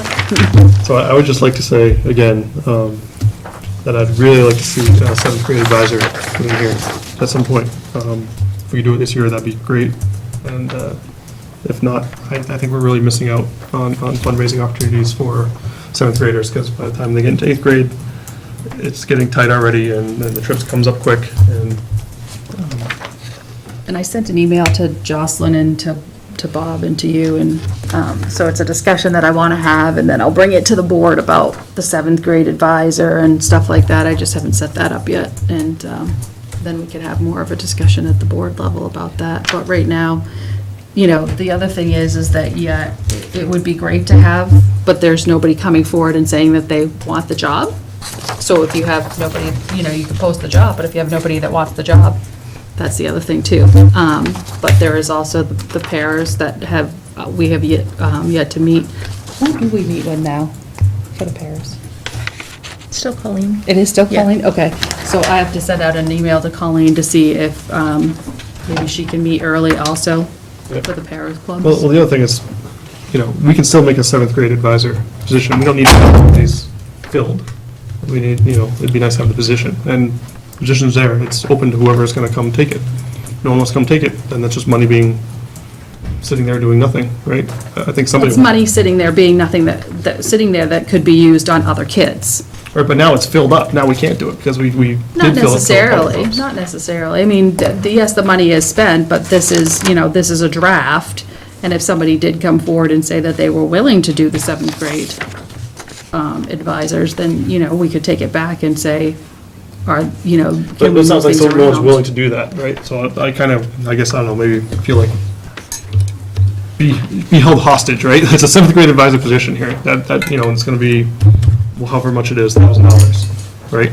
And that is going to be a club, and someone's either gonna do it, or that money's not gonna be spent. Why You know is what I that a mean? club? I'm just kind of curious. Well, yeah, we've always treated it like a club, that's a good question as well. I You mean, know, I'd rather take that out and put it somewhere else in the budget and spend it, but, I mean, that's not a club. It's an 8th grade advisor. We need Well, a and I 7th would grade rather not advisor. hold it hostage and, you know, say well, I to don't know how other else to do it, kids. right? I mean, I think it's important enough that it should be done, right? And I'm not sure how else to do it, that's why I say it like that. But I do agree with Tim, yeah, maybe it should be a stipend position instead of a club, It's just and a it not funny come out of the place to club have budget. that. You know, we have, Well, then the same thing with the 8th grade advisor. Right. Right. yeah, exactly. Mm-hmm. I mean, yeah. I mean, it's not the money, it's just in the wrong place.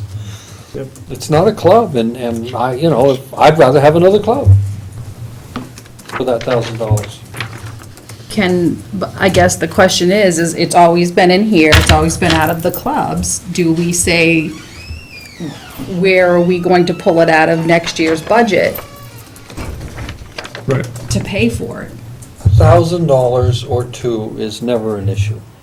Right, but my concern is, are we guaranteeing, where is it? Miss Hashem, the $1,000 as the 8th grade, as the next school year? board? For next year? Are we guaranteeing For next year. $1,000 for next year Yeah, for sure, the 8th grade absolutely. class advisor? Yep. And then I can take it back to the clubs and say, we're guaranteeing Miss Hashem, 8th grade class advisor, $1,000. You now have $1,000 left in the Sure. clubs. Let's Lady see what we sitting can right do next, with she them. asked her where you take the $1,000 out of.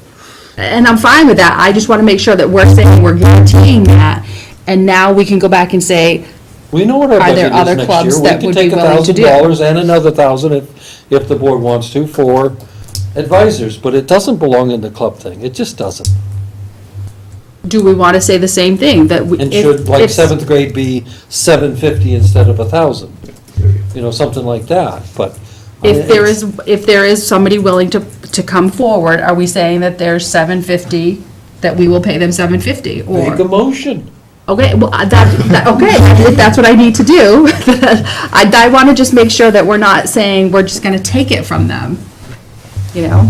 But I want to make sure that the funds are correct. So I make a motion that, If the board agrees to spend $750 for a 7th grade trip advisor, I think the money is there, no problem at all. And $1,000 for And eighth $1,000. grade so advisor. motion for an 8th grade class advisor for $1,000, and a motion for a 7th grade class advisor for $750. Second.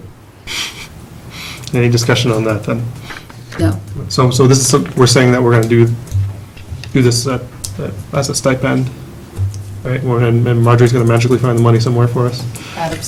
This year or next year? Next year. Okay. Next year, yes, next Yes, year. It's not a matter of finding the money, it's where should we best spend it? Yeah, you for just that? overexpend the For money. advisors. Right, right. And it's maybe something we should put a line for. And so now you have another $1,000 for a club, make it a Right. good one. Right. Okay. Do we need to vote now?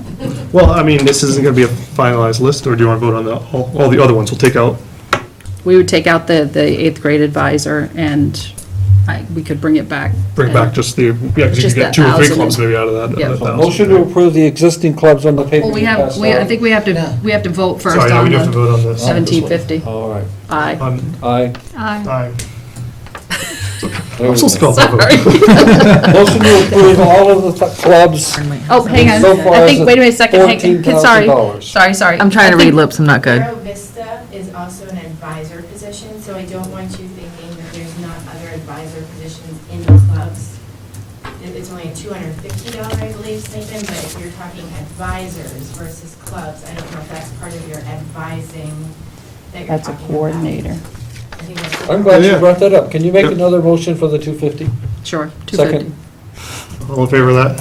Aye. All right, so what we're doing is we're removing Vero Vista coordinator and 8th grade advisor. It's 2,000. 2,000. And It's for next year. we voted for that. We'll talk about it next year. I don't even know. So can we, Okay. So can it we, gives 1,250 back to the the clubs, can we make a quick note to make in our parking lot item to make sure that we get these advisors? 7th grade, 8th grade, and Mara Vista. Like nominated, or, you know, at least information. like Stipend. Stipend. And moving forward to make an item in the budget, if there's not something appropriate in there already for that. Exactly. If there's something appropriate, fine, we'll just have to add to it, but. So, yeah, I think we should approve the rest of them, and then the 1,250 that's there, we can bring back at another point. So all the clubs, I make a motion that we approve them, which is a total of now $13,750. Second. Yes. All right, any discussion on that? What? All right, all in favor? Aye. Okay. Motion carries, are you okay? You got us? Yep. All right, great. Thank you, Ms. Hartford. Is there anything else? Unless there's any other committees, I don't know that the budget committee met. No, you're not budget committee, oh, you're on budget committee. That's right. Joyce Can I- versus Mars. I've not seen Scott, so. Can I ask a quick question? No. So it came up, so you know how every now and then we'll get money from Ms. Brieger's employment? And it said it's specifically for the class trip for the class of 20, I think it's 18. Is that communicated to the teachers? So, because the teachers, I guess, can see the amount that's in each class's account? Is it communicated to the teachers how much of that is for their 8th grade class trip versus how much they can use for their field trips? That would be up to Joyce That would be a to choice. notify them, because Joyce is the one that actually keeps track of the money up here. Okay, so the money that, probably, most likely, the money that the teachers are seeing is the whole amount, it's not, okay. Correct. Okay, So pretty much what we do is we set up class accounts for each grade. So when that money comes in, it goes in. So if a teacher is fundraising money for a class trip, they should already know how much money it's going to cost for that class trip, and then it's up to them to raise that money. And the money that's supposed to be already there as the class trip, that's like money that's not supposed to be kind of touched and supposed to be rolled forward until they get to the 7th or 8th grade. Does that make sense? No? You get a We question take for that our offline if you don't mind, though. We'll move on to other things you guys can talk later, is that all right? Unless somebody else confused about this. When we're talking about committees, are you on the, we have a wellness committee, right? Do they meet regularly?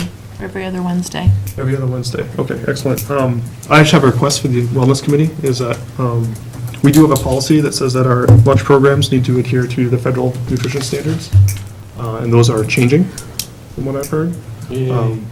I'd like to see if the wellness committee has a recommendation for that policy, as to should it just be open-ended to the federal standards, or should we, because we can apply our own standards that are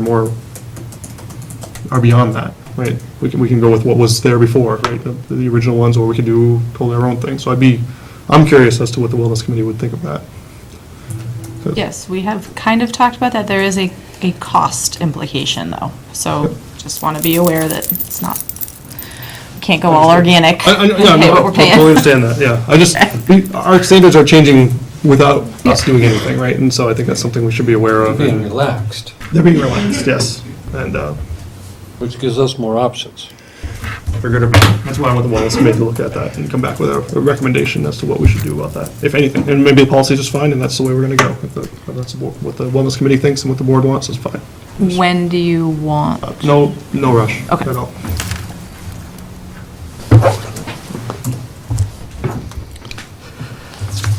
Any other committee reports? Nope, seeing none, we'll move on to old business. First up, we do have timely the school lunch price discussion. Is that you, Whitmore, leading that? I guess so. I know it was presented at the last meeting, so I'm here now to address it. Not sure what the questions or concerns really were. In it, you'll see what it was in 15-16, what it is in 16-17.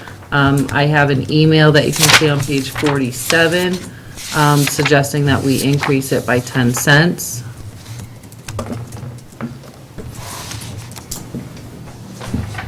We do have a contract with Cafe Services, however, they have to, if you'll remember when they came out and did their presentations, they said that they charge whatever the school board authorizes.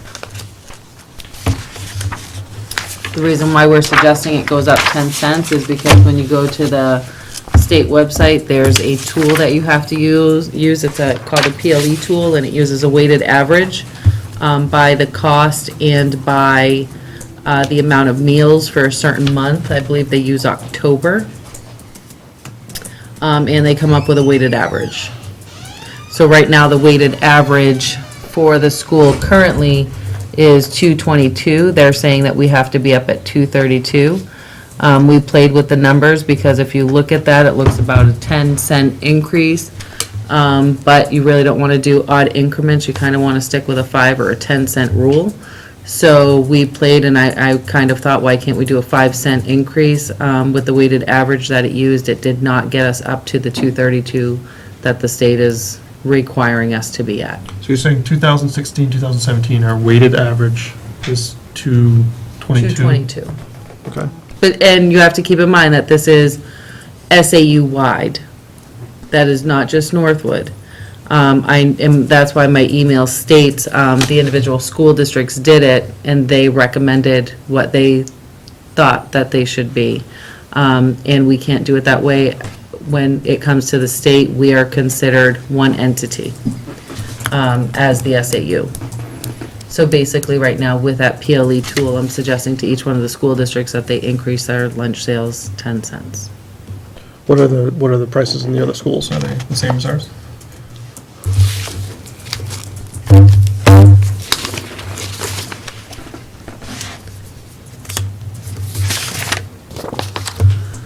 Currently, Northwood is 230, Nottingham is 215, and Stratford is 225. When Nottingham sent in their adjustment, what they had done with just the PLE tool for themselves, they had come back saying that they should do a 20-cent increase. But like I said, we spoke with the state, and we have to do a weighted average among all 3 school districts. And like I told Nottingham last night, if Northwood decides that they don't want to do that, then I got to go back to the other 2 schools, because then one of them will have to increase more, or both of them. And then if that happens, then it will probably be a joint board discussion. I'm sorry, you have to explain that to me more. I'm not following you. We need to get to a weighted average across the SAU of 232. Is that what's going on? 232. And right now, we're at 222. 222. And they said you don't just want to increase it to 232, because then you will be at an odd cent. It will be like 217, not 220. So they suggest 5 or 10-cent increments. And both the other schools in our district have lower lunch prices than us. Yes.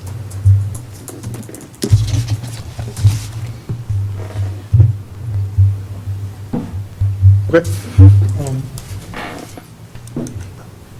what happens if we collectively do not increase our school lunch prices to reach the $2.32 mark? What is the, Like I said, then I have to go back to the other two schools. no, I mean, what if they say they're not going to either, right? Like, Ultimately, that's how they calculate the federal funding too. It comes down, For your free and reduced. yeah, it comes down, the ultimate goal of the calculator, as I understand it, is that they don't want to see a school district with low lunch prices and the federal reimbursements coming in higher than the local lunch prices are going to be. So they set up this calculator to even that out. And now they're recommending 10 cents per district. So Nottingham wanted to do, I'm sorry, not Nottingham, Stratford, you said wanted to do 20 cents? Nottingham did. Oh, Nottingham did. So theirs would be 2.45? Correct. Okay. and then- And I don't recommend that because of the sticker shock factor. If a child's lunch is going up 20 cents that year, then you're going to see a significant decrease in sales. So we're bringing it back to all the boards at 10-cent increase, and Nottingham passed their 10-cent increase last night. I think They're they had. raising their price to $2.25, $2.35, I think. Oh. right? 35. $2.35. Yeah.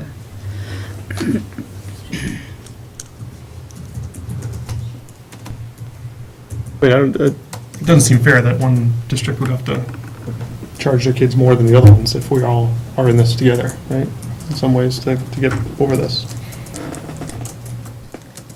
I mean, I don't think Some it's of ever that really been. happened, though, if you were to go back a couple of years, I mean, there was a year we lost $70,000. So that's what started the raising the price a little bit. Right. Although your premise, I agree with it, but, I mean, the reason it started is, I mean, we had some pretty bad years when we lost a lot of money. but right now, we're not losing money on school prices, right? I mean, if we left it where it is.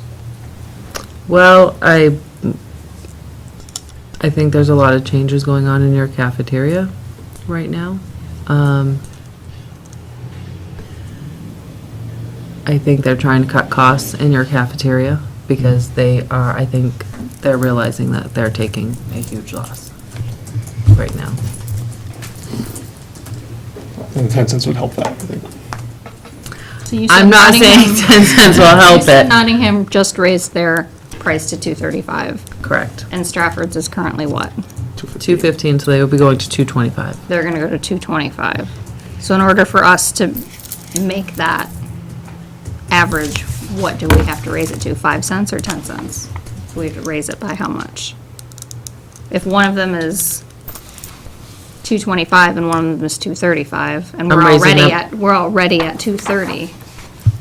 I'm requesting that everybody adjust at 10 cents. Because that will get you to 232 on the weighted average. So that would put us at 240.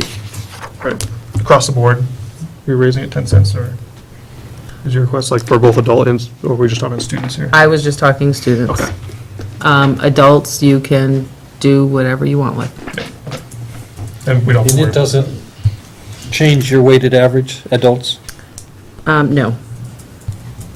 Again, this goes by the student paid lunches, and it all goes back to your free and reduced. We don't get any federal funding for adult meals. That's the difference. Motion to increase the school lunch price by 10 cents. 10 cents to $2.40 for, $2.40, the 2017-18 school year. I'll second that for discussion. Any discussion on that?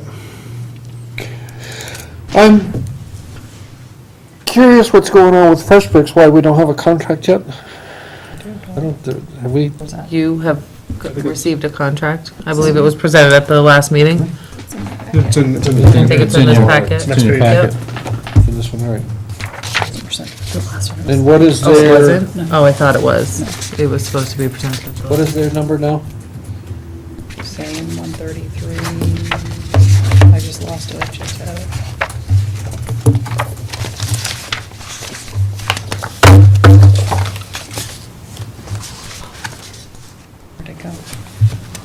133 something. I'm trying to find it. I saw it in the packet at one point. Meaning last year, we There. were 33, 421. guaranteed not to lose any more than $3,400, as I recall. What is that new number? 3864. 38, okay. And that's those estimates are based on the current prices? No, that's just based on their budget. The only thing that will change in here, and I will double check with them, is page 75. Because they have to put in there what we charge. So their budget's just like an overall budget of what they expect to see from revenue, I think, if we increase it or not. I have a nasty question. Can you tell me off the top of your head approximately how much Nottingham is going to lose and Stratford is going to lose this year? Stratford will probably not lose. Okay. And Nottingham, I don't know yet. Okay. Typically, it's been about 20 to 25,000. Last year was big because they actually had, in their capital improvement plan, they had put in to purchase a ton of new equipment.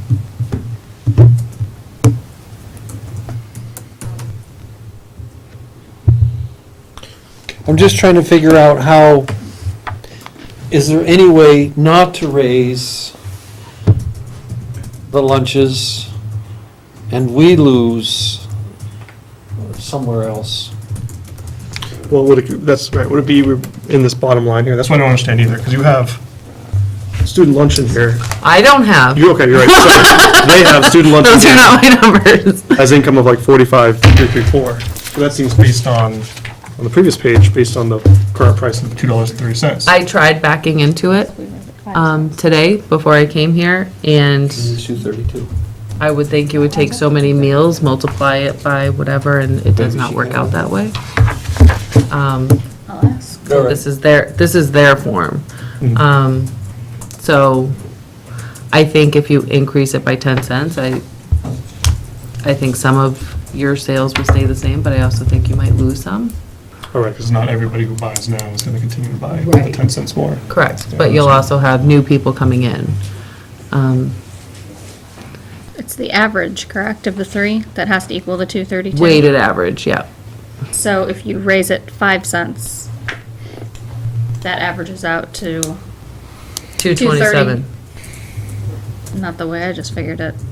Well, you assuming what? Assuming Stratford does 10 cents? Yeah, I'm assuming that Well, it's Nottingham probably, is 235, Stratford is 225. it's probably not a one-third either. It's probably based on the student population. It's Oh, is not, it it's slightly based on monthly number of paid meals. Oh, that's different, okay. Right. Because I'm saying if you just average the three of those, you would reach that 232. Yeah.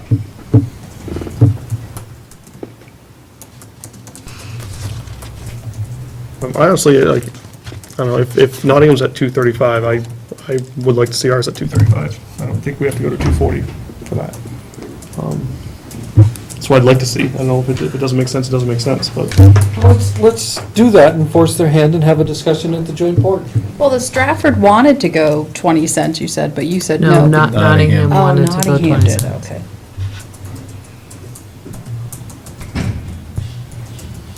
I mean, but if Stratford does do 10 cents and Nottingham did do 10 cents and we're only doing 5 cents, we're kind of, But ours is already the most expensive. Yeah, I mean, it's true.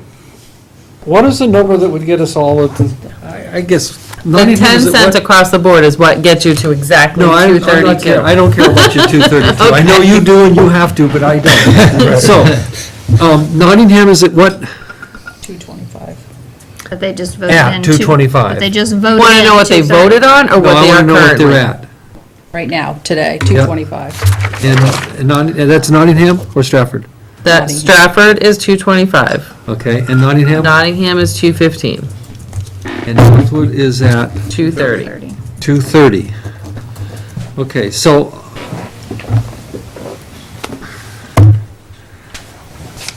I mean, really,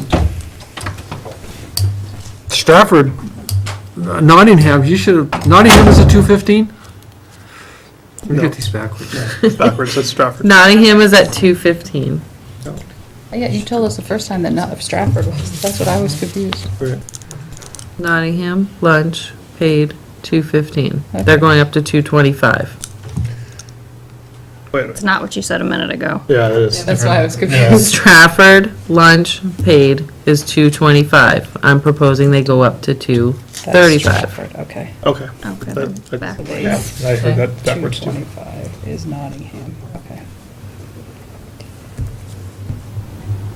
And you That said makes sense. Nottingham already agreed to go up to 225. Right, they Correct. wanted 20 cents, so. Up to, yes. But you talked them down to Because no, it's never mind. They wanted to go to 235. You said they wanted to Their go 20. cafeteria director originally came up with a 20-cent increase because he did this tool thing by himself, which is not accurate. That is the only reason why he came up with a 20-cent increase.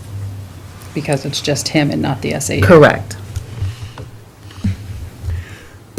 I really think we should all go to 235. Yeah. I agree with that too.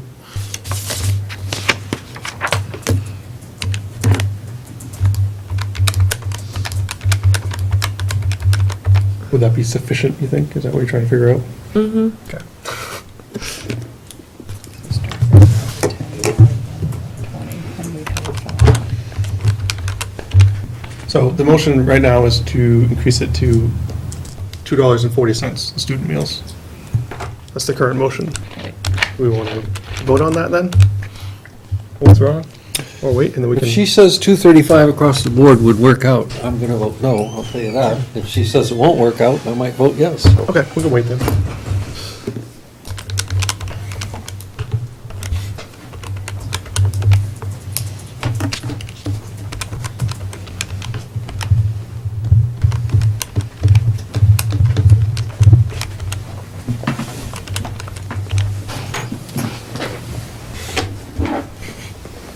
So you don't need a tool, you just need a calculator. Well, if you do that, then you're 3 cents over than what the tool is supposed to be.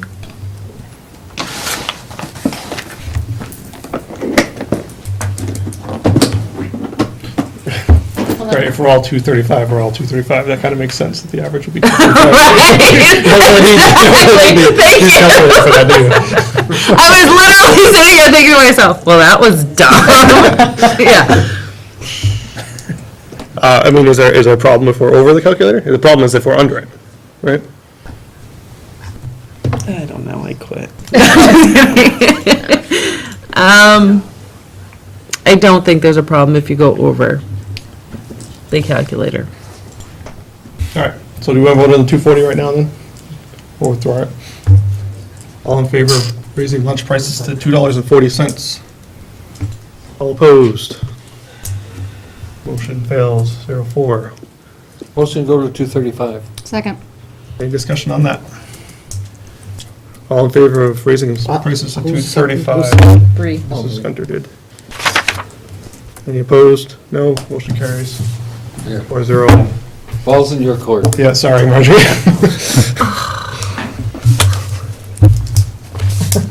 Well, that was fun. On to the Best vote we've had all It's Cafe gonna go on the services Nottingham contract. agenda. We have a board meeting on Monday, yes? Like 3 days from now, so we can, maybe we should put, well, we can't put it on the agenda there, but maybe we should bring it up and give them a heads up at least, right? Yeah, because Stratford haven't had it, they won't have had a meeting, right, before then? No. So they won't even know. The part that Stratford's gonna balk at is that they're not losing money. They don't lose any money? So they don't want to raise their price because they're not losing money. Right. Oh, I see what you mean. What about the other meals? They can send us their money if they want. Oh, we Does can this have to do be unvoted on too? The adult the adult meals? meals. The adult breakfast and lunch and the children's, the student's breakfast? I don't think the student breakfast is in the calculation, is it? It's not in the calculation, but don't, They should set those too. okay. So you're saying we need to set a price for the student breakfast as well? Yes.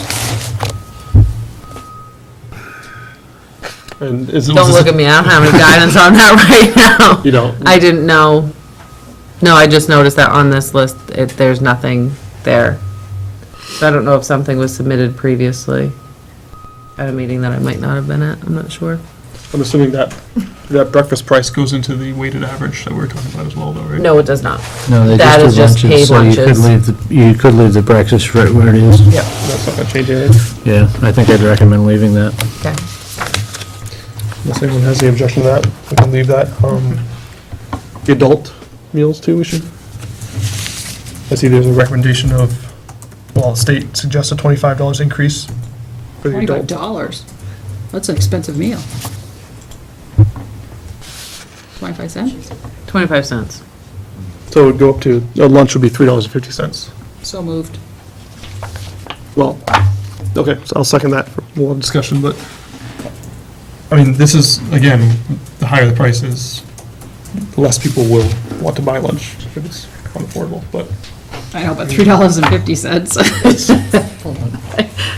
I've eaten here 4 or 5 times. I mean, my kids asked me to come in and eat with them. I mean, I was thinking that today. I was like, oh, it's actually a really cheap lunch. Exactly.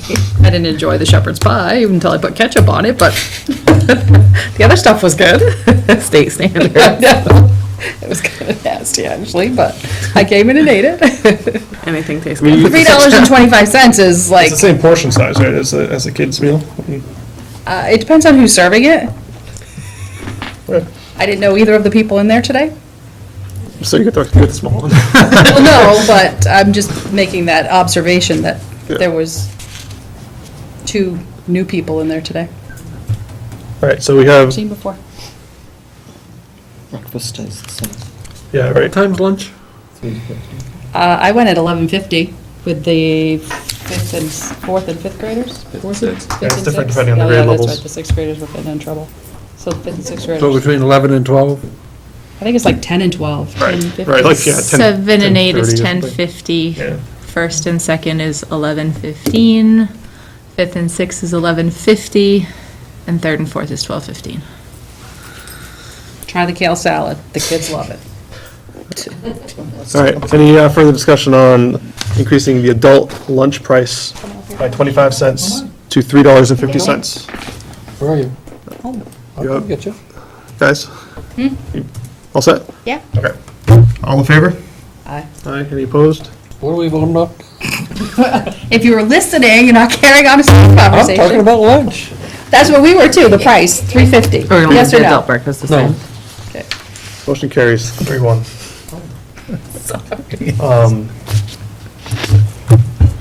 Adult breakfast lunch is currently at $1.60. Anybody want to? Breakfast? Is that what you said? Yes. Yeah. We did not change the, Just come for lunch, don't come get breakfast. Never had breakfast. all right, does anybody want to make a motion on that? What was the Move we leave recommendation? it the same. We do not have a recommendation for that, so. All right, we'll just, yep, move to make the same. Move to leave it the same. Second, any discussion? All in favor of leaving that one the same? Aye. Aye. Motion carries 4-0. Moving on to the contract.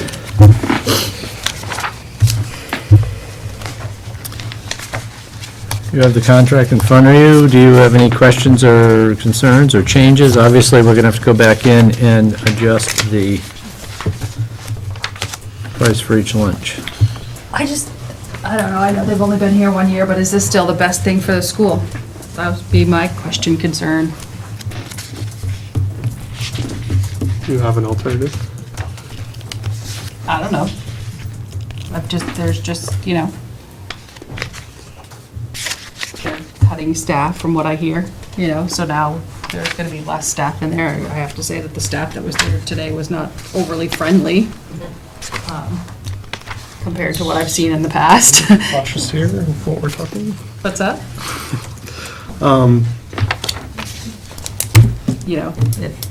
I just have some concerns with the company. I take the word of a few 5th graders that the food is, well, what'd they say? They called it Play-Doh today. I said, oh, I used to eat Play-Doh all the time when I was a kid. But they do like the kale salad, I will say that. So I'm just wondering if it's still the best thing for our school versus what we used to have.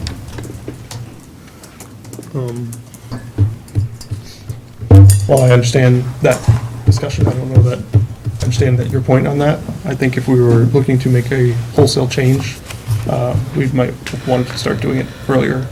these Then things were now. just brought up to me, so, they weren't brought up to me until recently, so. But this is the discussion that we're having now about signing this contract or not, and it wasn't a discussion that we had before because we didn't have a contract in front of us until now. So, that's why I'm bringing it up now. This is a one-year contract, which I guess is a good thing. It was just their first year, but. Yeah, I think we'd only ever do one-year contracts. with the lunch company, is that right?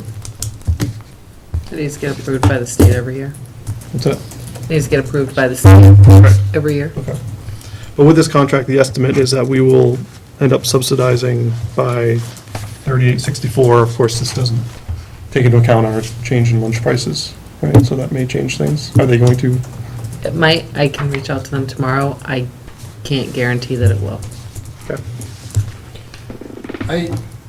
So did the state change the contract in any way? That's my question too. Is it the same, basically the same contract as this year?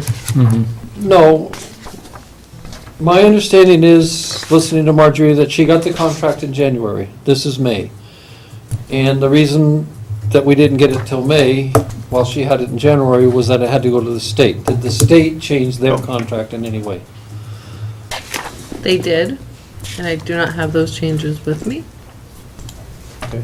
So, to me, two things, and should be floated out here. One is, if we're gonna continue with them, we need information faster, sooner, in the future. And two, it sounds to me like there's some concerns, and if there is some concerns, that prior to signing this contract, maybe we ought to ask somebody to come in and talk to us from Fresh Fix. Jocelyn, are they still coming to the wellness? That That was one one time. time? Well, they did ask when they were gonna be held in the future, so I just thought maybe they'd be going.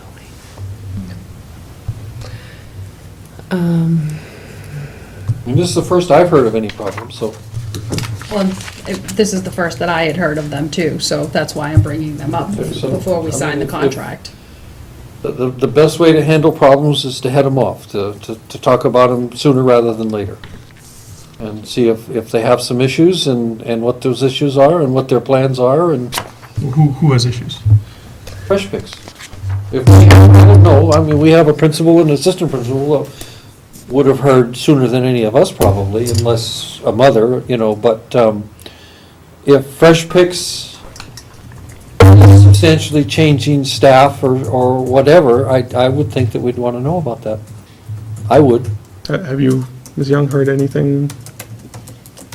Any complaints about this or any complaints about the staff or?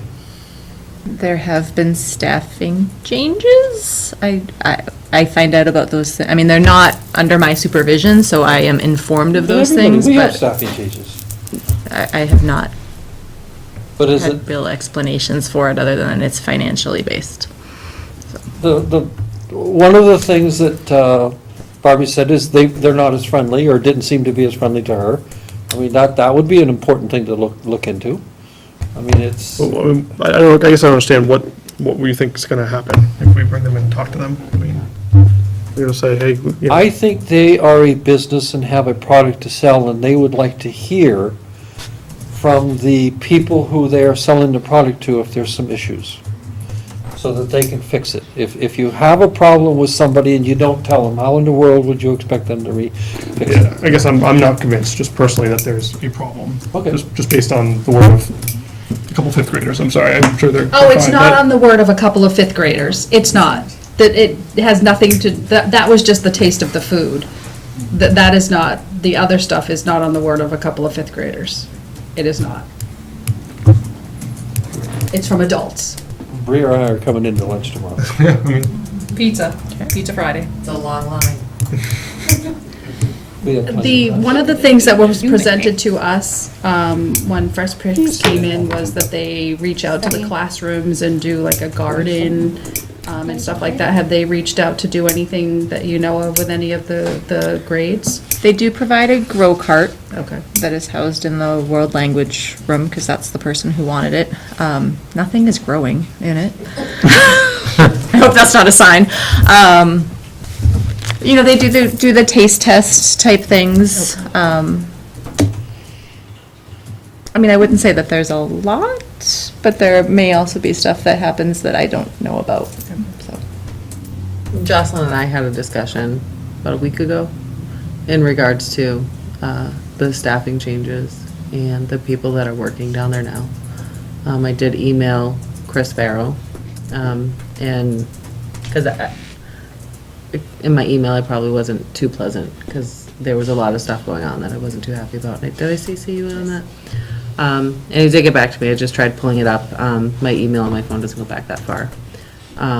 But if you want, I can forward that all to you tomorrow, with the concerns that I had, that I had gotten back from Jocelyn. And I can forward that Yeah, I to mean- you all tomorrow. I'd like to just see more evidence of problems, that's all. I'm just, I want more than just one story, I guess, and, maybe we can do a survey, Ms. Young, or something like that, or even just ask around and find out how people are feeling about this. If it's a real problem, yeah, let's address it.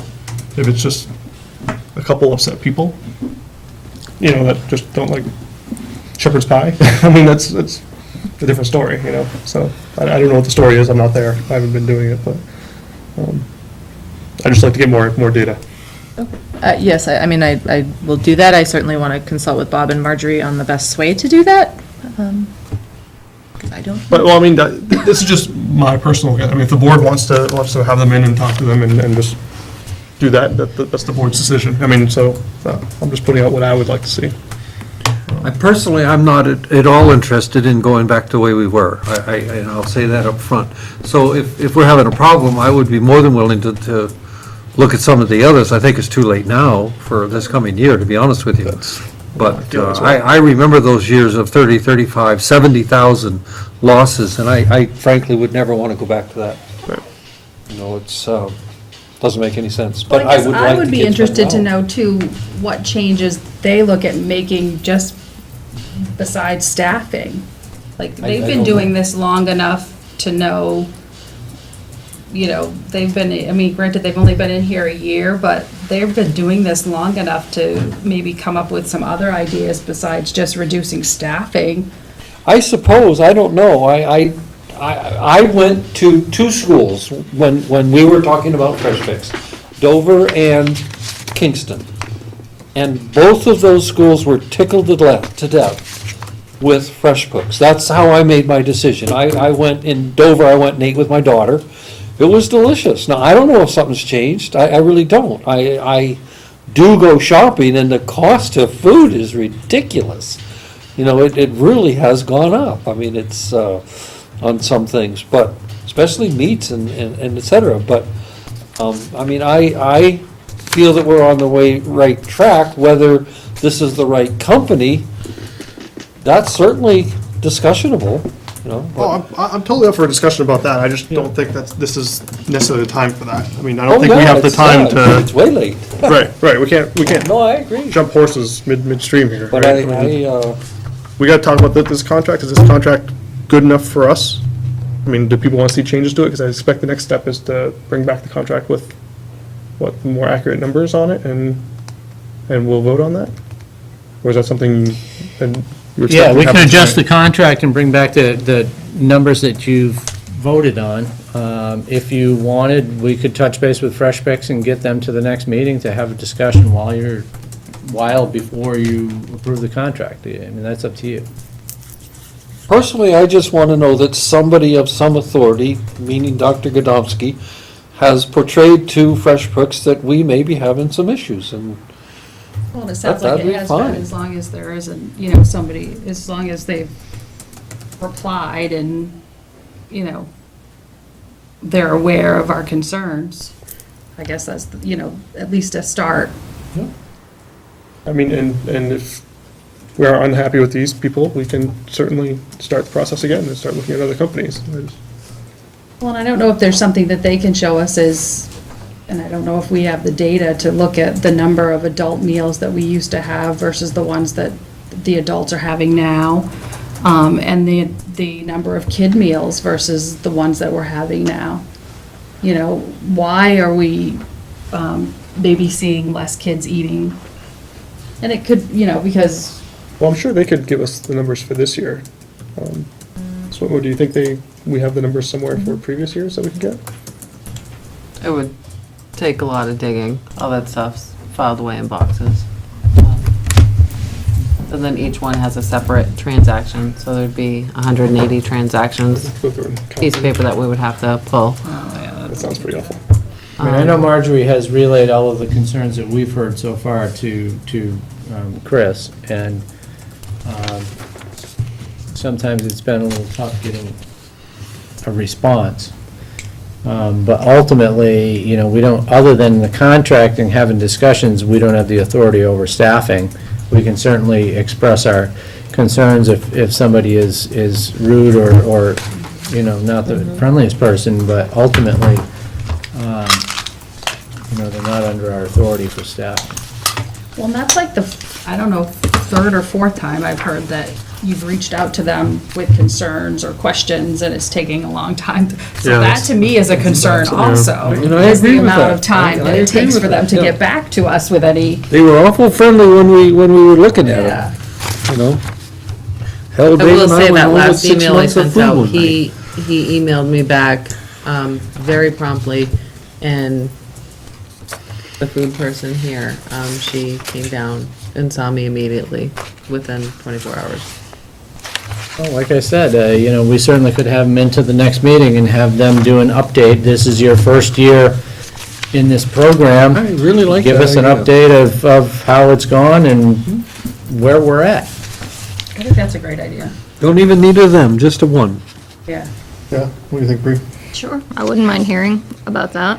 If the board is in favor of that? What changes they say coming down to make it better?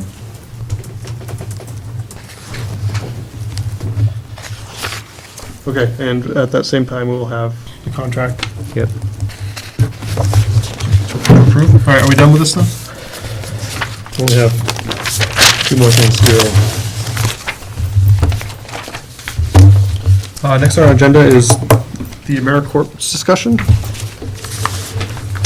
Ms. Gunter, I think you brought this up as, I brought it up as a question to the administration. I didn't know what was going on with that, if we had chucked Get it, if we anywhere with were that? revising it. It was something that we had, Yeah, as we reported back last time, we had met with Volunteer New Hampshire, and the grant as written, they didn't feel like it was something that, well, we didn't feel like it was something that we could follow through on and adhere to. There were too many things in the grant that were either misstated or were too cumbersome and time-consuming and not cost-effective to follow through on. So at that particular time, I think I reported back to you that we were going to, the only possibility was to look through a third party who was already running the grant through a larger organization and possibly piggyback with, at that point, maybe 2 volunteers or something like that. In the meantime, we've explored. I've got the New Hampshire Charitable Foundation, and there's another company, R.J. Miller Associations, that do a grant newsletter every month that might be more appropriate for educational grants. But this particular grant, as far as I'm concerned, is not going to be the best bang for the buck that we can do with everything that we're taking on. There's too much supervision and training and things that need to happen.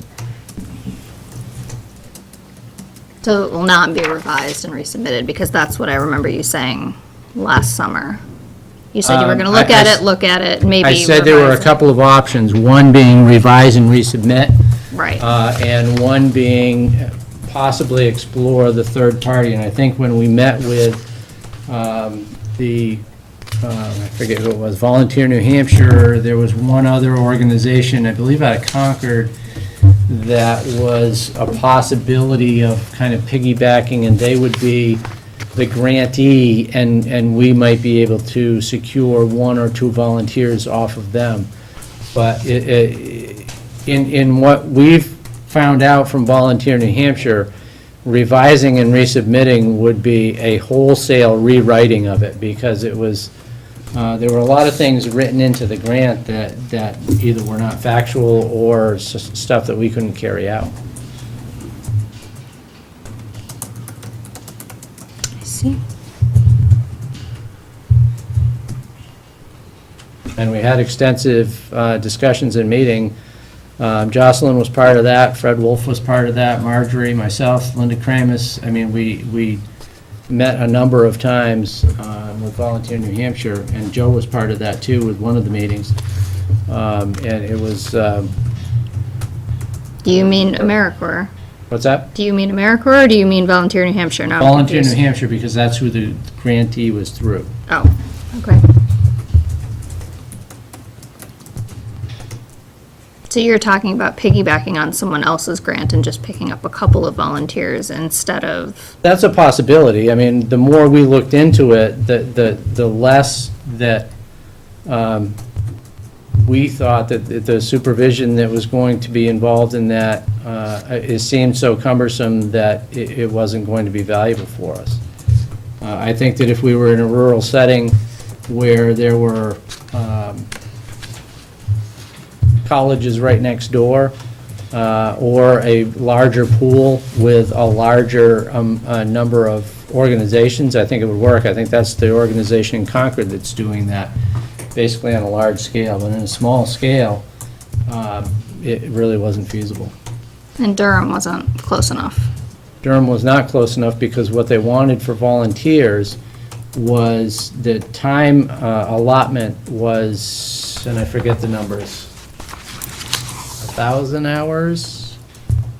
Basically, what it would come down to would be a student being here for 6 to 8 hours a day for the entire year, which if you're a student at UNH, that you would have to take a year off to do that. I mean, that's what they're finding with volunteers. But revising the grant to change the numbers was not a viable option. I don't believe it is, no. I mean, there were so many things in it. Originally, when I met with Joe, it was for literacy and some math support.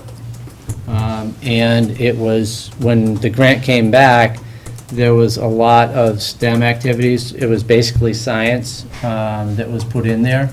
And that's not something that we really had anticipated in the grant. And at that point, Joe kept telling me that, don't worry about it, we can change it, and that's not what we got back from Volunteer New Hampshire. And you're taking on some massive undertakings this year with full-day kindergarten, a new curriculum director, NEASC accreditation, and strategic planning, which any one of those things in a year would be a big load on your administration, and we're doing all 4 of those. So, no, I don't think that it's feasible. Thank you for the information. We do have funds, though, still for matching grants. We do. Is there any other, Well, there's,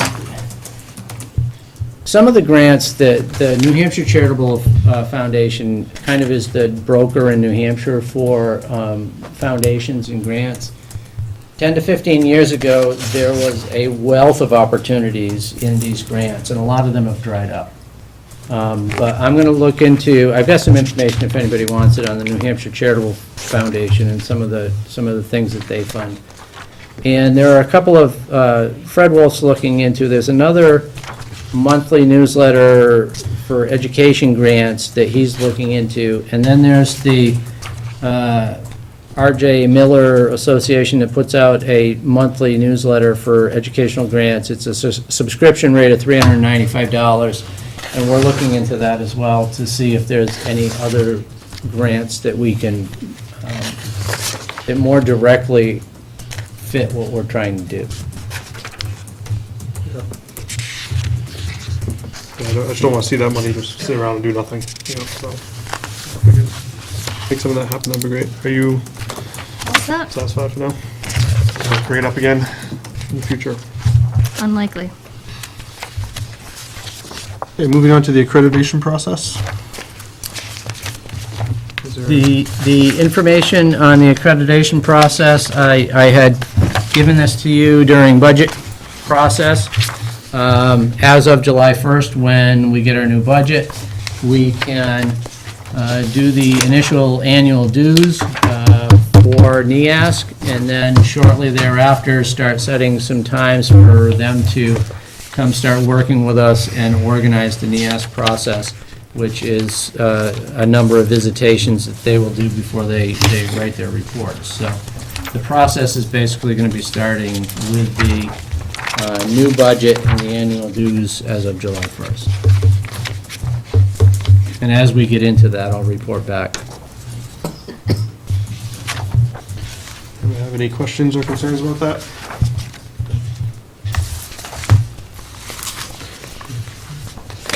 Okay. Moving on to parking lot items, our CIP plan, we do have in progress. Cafeteria ceiling, I imagine, will be part of that CIP plan. Our meeting with selectmen, we'll probably wait till we get that CIP plan moving on this. That'll give us something to talk to them about, I'm guessing, so we should still think about meeting up with them this summer. Our timeline for May, I believe we're hitting most of this stuff.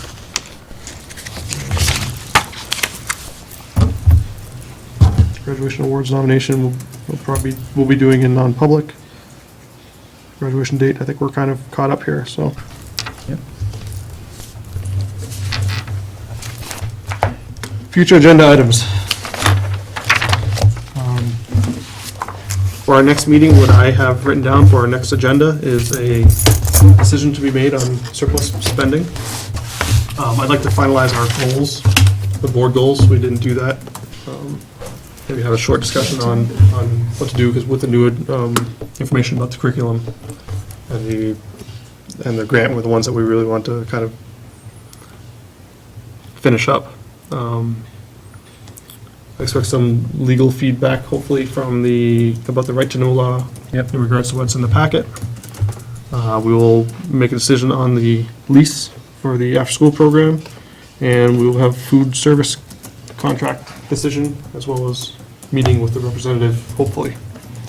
Is there anything else any people would like on the agenda? It's gonna be another good one for the next meeting, which is on June 1st, when you two will not be here. I think, right? You hear anything on that agenda that you really want to be here for? No? Okay. It doesn't matter, they're not gonna be here anyway. Well, we can move into it later. Sure, there's a more politic way to answer that question. I'll make sure if it's something you really want to do, you can put it off for next meeting. Yeah, very well. So, as always, we can set agenda items up till 7 days before the meeting, so anyone get in touch with me if they want to add something to the agenda. We have a joint board meeting May 22nd at the SAU. Our next regular board meeting is June 1st, and then after that, June 15th. Is there any closing public comment?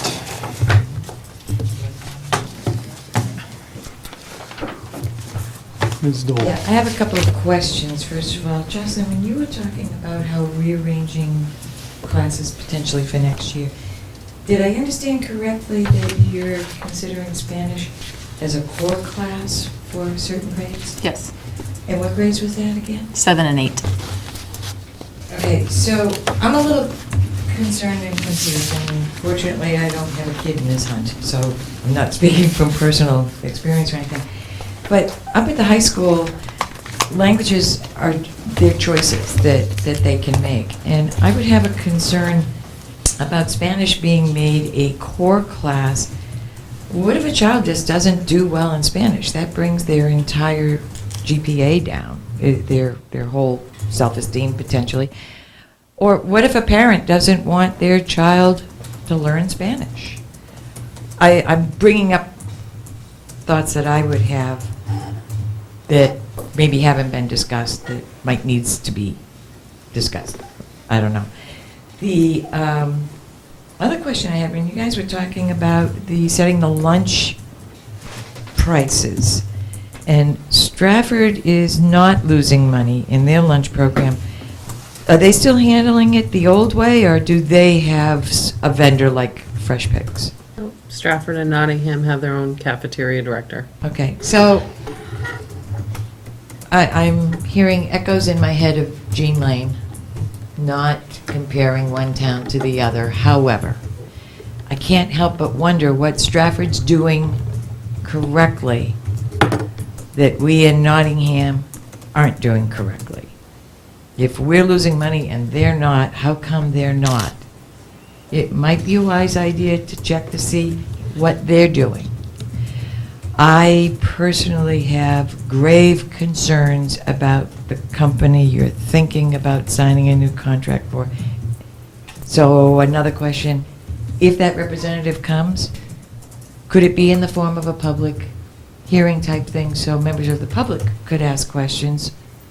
Or trust that you 5 fine people will read our minds and ask questions that we might ask otherwise? I'm not asking for an answer now, just something to think about before the next meeting. I guess that's it. Thanks. Any other public commentary? Final.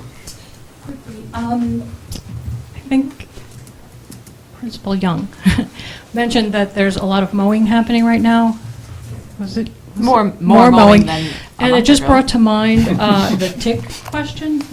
And I don't know what sort of education the kids here get in terms of keeping track of ticks. Great. I wanted to bring to your attention a website called tickencounter.org. It's a very comprehensive site put together by the University of Rhode Island. I don't know if any of you have seen it. And it's the most comprehensive resource on the subject in this area that I've seen anywhere. So just to bring it to your attention, and if that can get passed on to other families, that'd be super. Thank you. Great. Thank you very much. Ticks or flies? I had a question regarding the lunch program. Does Fresh Picks inform you of the revenue they take in from the a la carte menu? We still enter that You do? in our office. Yeah. Because I know now that they have new people, working at the program, I have a problem with them offering small children the a la carte. It's one thing to see it there, but when they're now offering, oh, did you want to buy anything? That's like the whole candy bar at the end of the register. That's okay when you're 40-something years The old. bag of chips. But when you're 5 and 6 years old, that bag of chips is costing parents an extra $1 on top of the lunch. Or they're buying the drink for $1.75 on top of the price of the lunch. And now that they have had some new staff, the lunch has changed. The younger children's lunch, the salad is closed. The salad bar. There's actual trays on top of it. So they have a choice of a couple of carrots in a little cup, or I think it was blueberries the other day in a little cup. So the children are receiving less You choices. said to the younger grades? Mhm. They are receiving less choices, and now they're being prompted, would they like to purchase something from the a la carte menu? So to increase the price even by 5 cents, some parents are paying the $2.30 plus $1 for a bag of chips, plus another $1.75 for a drink. So. I believe, just by the way, on the website, you can go and turn off that children can get new things. Right, mean, I don't know that's how many one of the- parents realize that. And maybe we should And publicize especially that now more, that the yeah. salad bar is actually closed. Yeah, I didn't realize that So salad they bar was have closed. trays on top of it. Yeah. So, the kids are still walking by the salad bar, but that's happened in the past, I want to say 2 weeks, 3 weeks perhaps. Thanks for letting us know. But yeah, this is something we should publicize, I think, to parents. And so- I think we've had that discussion at We the have sent out at the phone calls, wellness yeah. committee that we were at, because that was a huge concern for the people that were on the wellness committee. So at that point, Bob, myself, and Fresh Picks came in to discuss that with the wellness committee to see what we could do to work together, because it seemed like the two were kind of button heads. So we did do that. It in wasn't just- it was just there before. Now it's there and it's being suggested. Because I know. That's different. That after the meeting, we Maybe that's something said that could be written that we into the were gonna, contract, you know?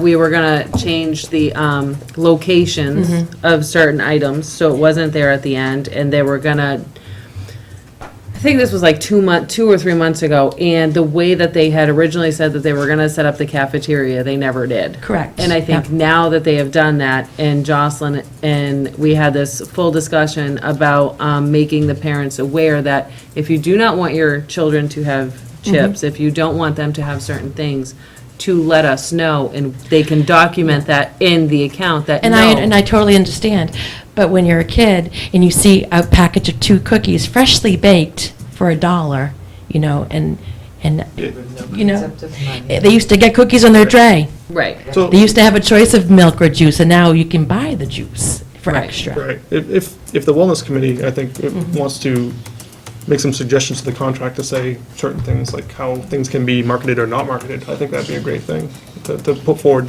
That's something that we can put on the contract. And that was one of the things that we had discussed, and I believe it was taken care of, but I was not aware of the salad Yeah, not being offered. Okay. But just for Huge the concern. smaller kids, lunch K through 2. yeah. That Thanks. I know of, I don't know about the other lunches. Thank you very much for bringing that up. Any other public comment? Ms. Dow. Not to beat the dead horse about Fresh Fix, but I'm on I'm just gonna keep regular writing. lunch duty, so I know, and I don't look at it from the à la carte. I mean, yes, that is an issue, but I go around and all my other colleagues with me will attest, how's your lunch today? How's your lunch today? So I do go around and ask how their lunches are. Some of them like the parfaits and the salads. Most of the no's are the main entree. Like a lot of the no's are the main entree. It's not the salads, it's not the parfaits that are there. It's mainly the entrees. The other day it was bones and chicken. So it's just something that maybe they're not used to. I don't know. But the a la carte, I think, is a problem. The other problem is being on lunch duty, 3-4 lunch starts at 12:15. Kids don't get seated until 12:32 maybe with their lunches. So that gives them literally 8 minutes to eat their lunch. I don't know how, they've configured the lunch line so many times, but there's only 2 workers that are there. And just from my observations of the turnaround in staff, the appearance is not the same. The appearance is, from my perspective, unprofessional. Dirty aprons, like, just very unprofessional to me. So that's just through my observations and asking kids. That's how they do feel about the lunches. So I think, Tim, you brought up, how do the kids feel? Well, when I go around and ask them how their lunch is, that's how it is. So. Thanks. Good information. Any other public comment? Any board members want to take this opportunity to address the board? I'm glad it's 3rd and 4th graders and not just the 5th graders. I think it's important for kids to have a say. Absolutely. They're the ones eating it, Well, and that they're not gonna want it, and the parents aren't gonna pay for it. and we're not gonna see. Okay, we're not going to have a discussion now. You asked if I had a comment, I was making a You comment. can comment to the board, sure. I made a comment. Any other comments? That's my Okay, thank you. comment. Thank you. We're going to close the public commentary at this point. We do have need for a non-public session. I believe under RSA 91-A3, 2C and E. Is there a motion to do that? Motion, C&E, Second, we'll have to do a roll call vote. yes. Ms. Hartford, yes. Mr. McQuiggan, yes. Ms. Gunter? Yes. Mr. Jimper, yes.